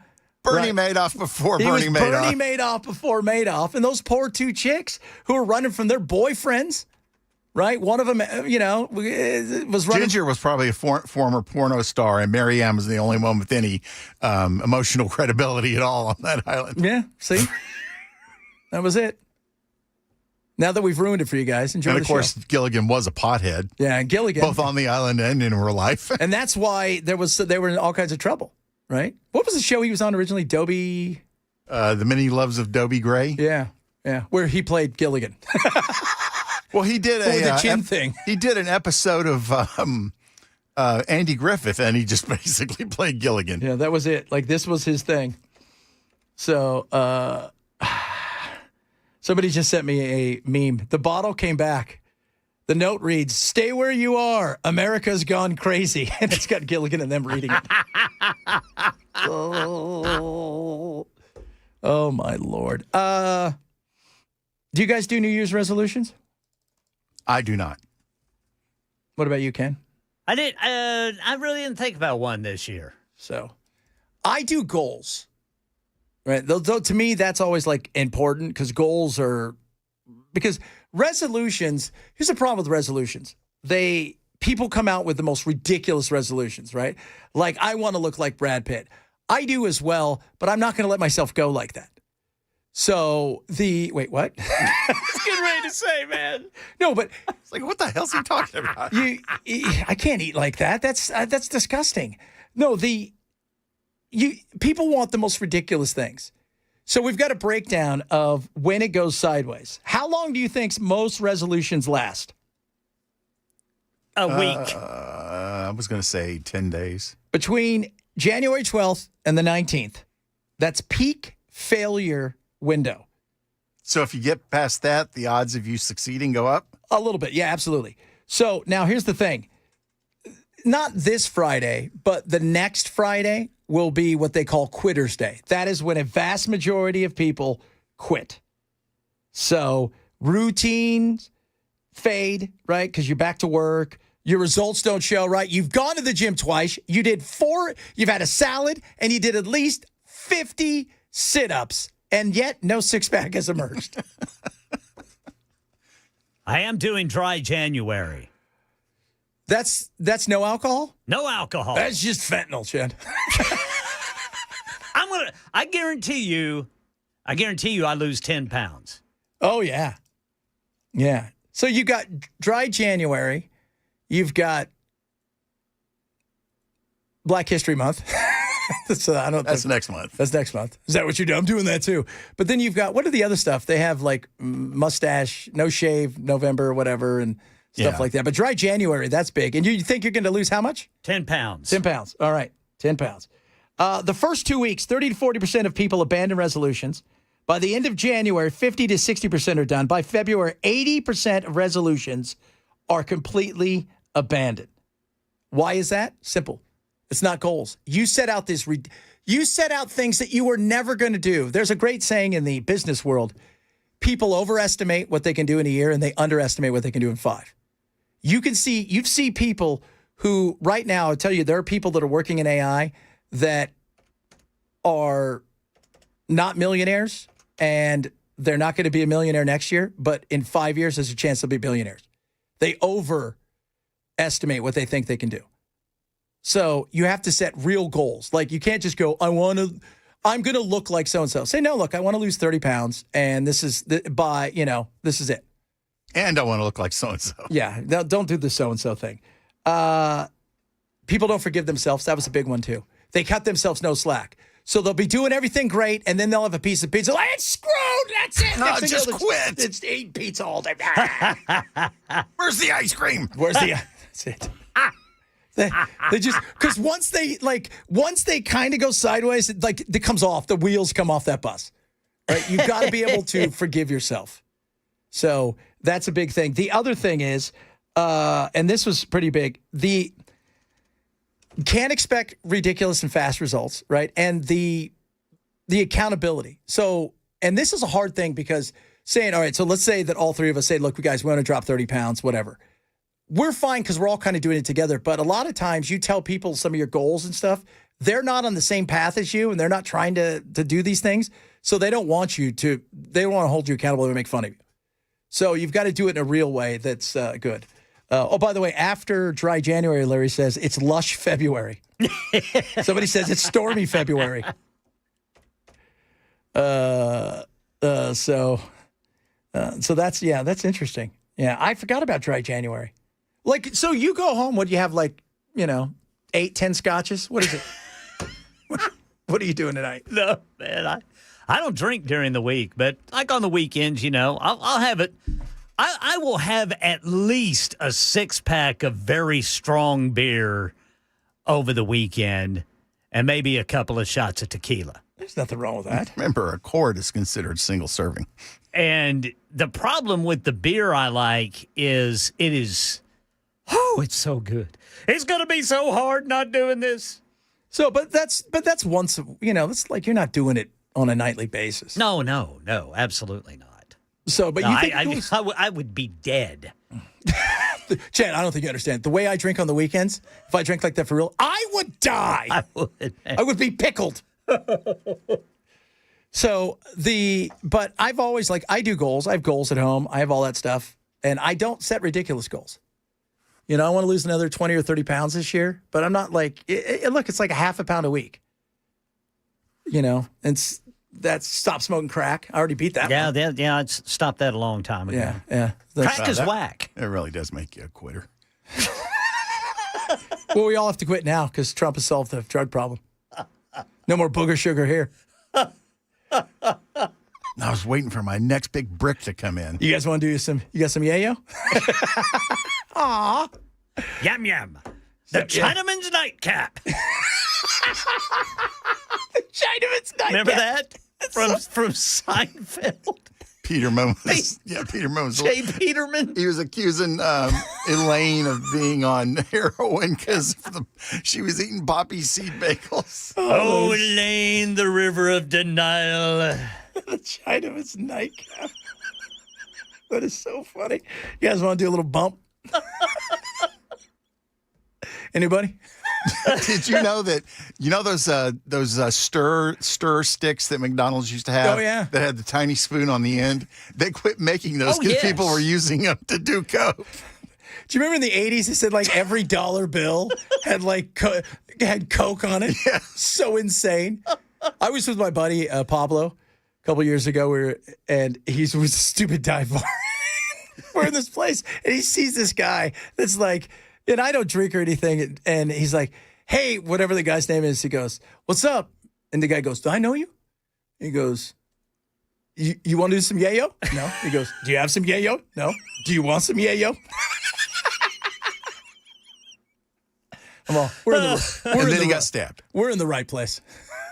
We're in the right place. Yeah, that sounds like a real safe place. I'm like, we're so getting stabbed here. This is happening. Yeah. This feels like not a shooting, but a stabbing area. All right, coming up, I believe, is Matt here? Is he not? Yeah, should be back today. Okay.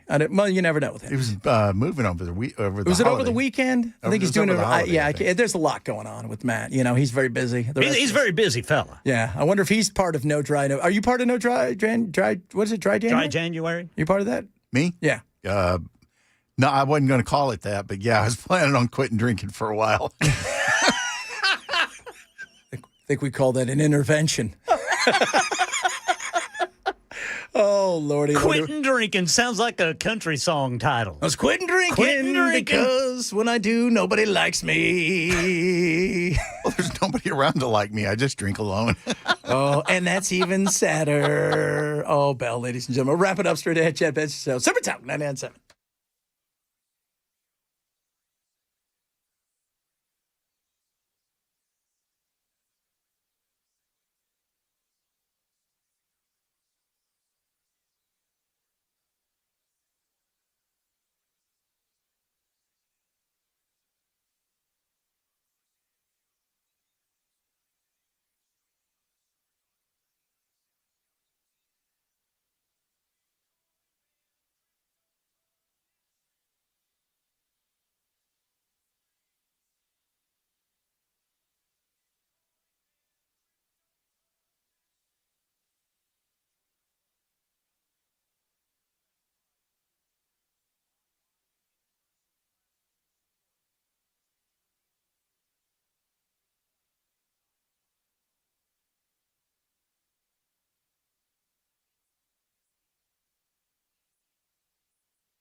Not going to move that camera. Ladies and gentlemen, it's all back to normie today. Matt's in. How was the Music City Bowl? Was Jackson sad? It was good. Jackson was sad. I mean, as you are when your football team loses, but it was a lot of fun. I was a little bit disappointed in the Tennessee Volunteer faithful because it was probably half full, maybe. It's compared to a lot of the bowl games. I mean, I suppose that's all you can expect. So a little bit more than the Titans draw. Well, yeah, certainly there were more fans at the Music City Bowl than there were at the last Titans game that I went to. Yeah. So Titans were so bad they weren't even invited to a bowl. That's right. And just were invited to go home and be done with the season. Now, I know that you're going to like this because we were talking about it earlier.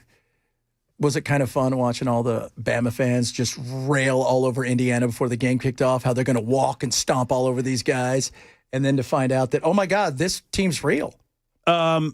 Yeah, I mean, that was fun until Georgia played and got their butts beat by Ole Miss. But, I don't know. I mean, the Bama faithful, they're just so easy to dislike. Just to poke and stuff. I mean, they're just so easy to dislike. But, it was nice to watch, I will admit. Oh, some of those people were so hilarious. You know what's funny about Ole Miss? Every time they win, he gets another fat bonus. Old Lane Kiffin, would he get $500,000 for this one? Well, and isn't there's something up in the air about whether or not they're going to continue to allow the assistant coaches that they can allow to coach against Georgia? I guess they assumed that they would lose to Georgia, which was a bad assumption, obviously. But and then now they've got to figure out whether they get to stay. Yeah, they have to go to Lane and say, is it okay if they stay in, and it's just going to get weird because Lane Kiffin's going to want credit for anything that happens from here on out. And you don't get credit when you quit on your team. Yeah, he wanted to coach, but they said no.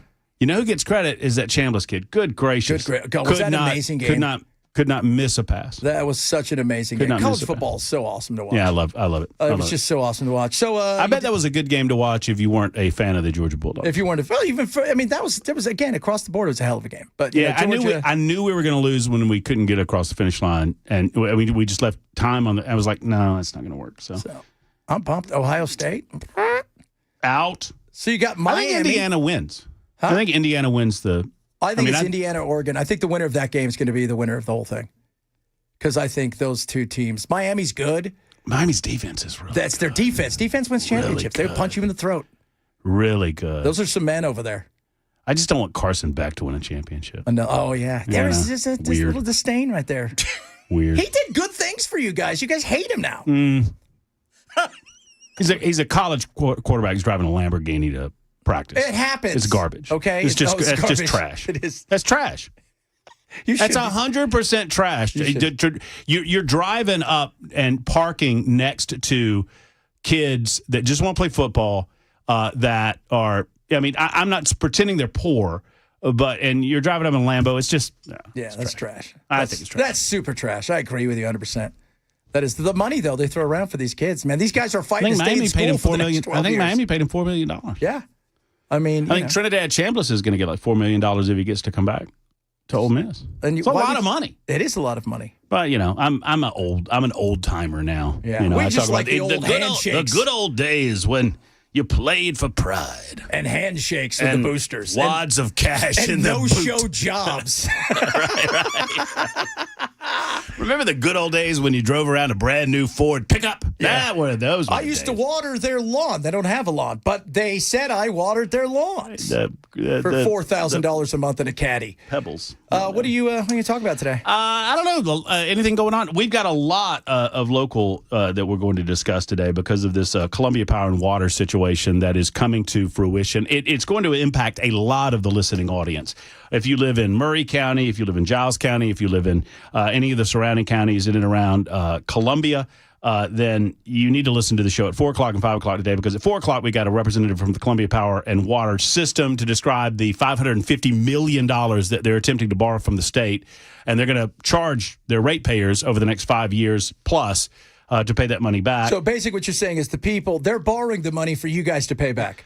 And it's taxation without representation because the Columbia City Council are the ones that are voting on this, but it's going to impact people outside of the city of Columbia, which is weird. So we're going to discuss that today, and obviously Maduro, Venezuela, all of that. He's Mr. El Presidente. Still, that's what he's saying. That's going to be interesting. Ladies and gentlemen, Matt's back. We're all back. You guys have a good one. We'll do it again tomorrow.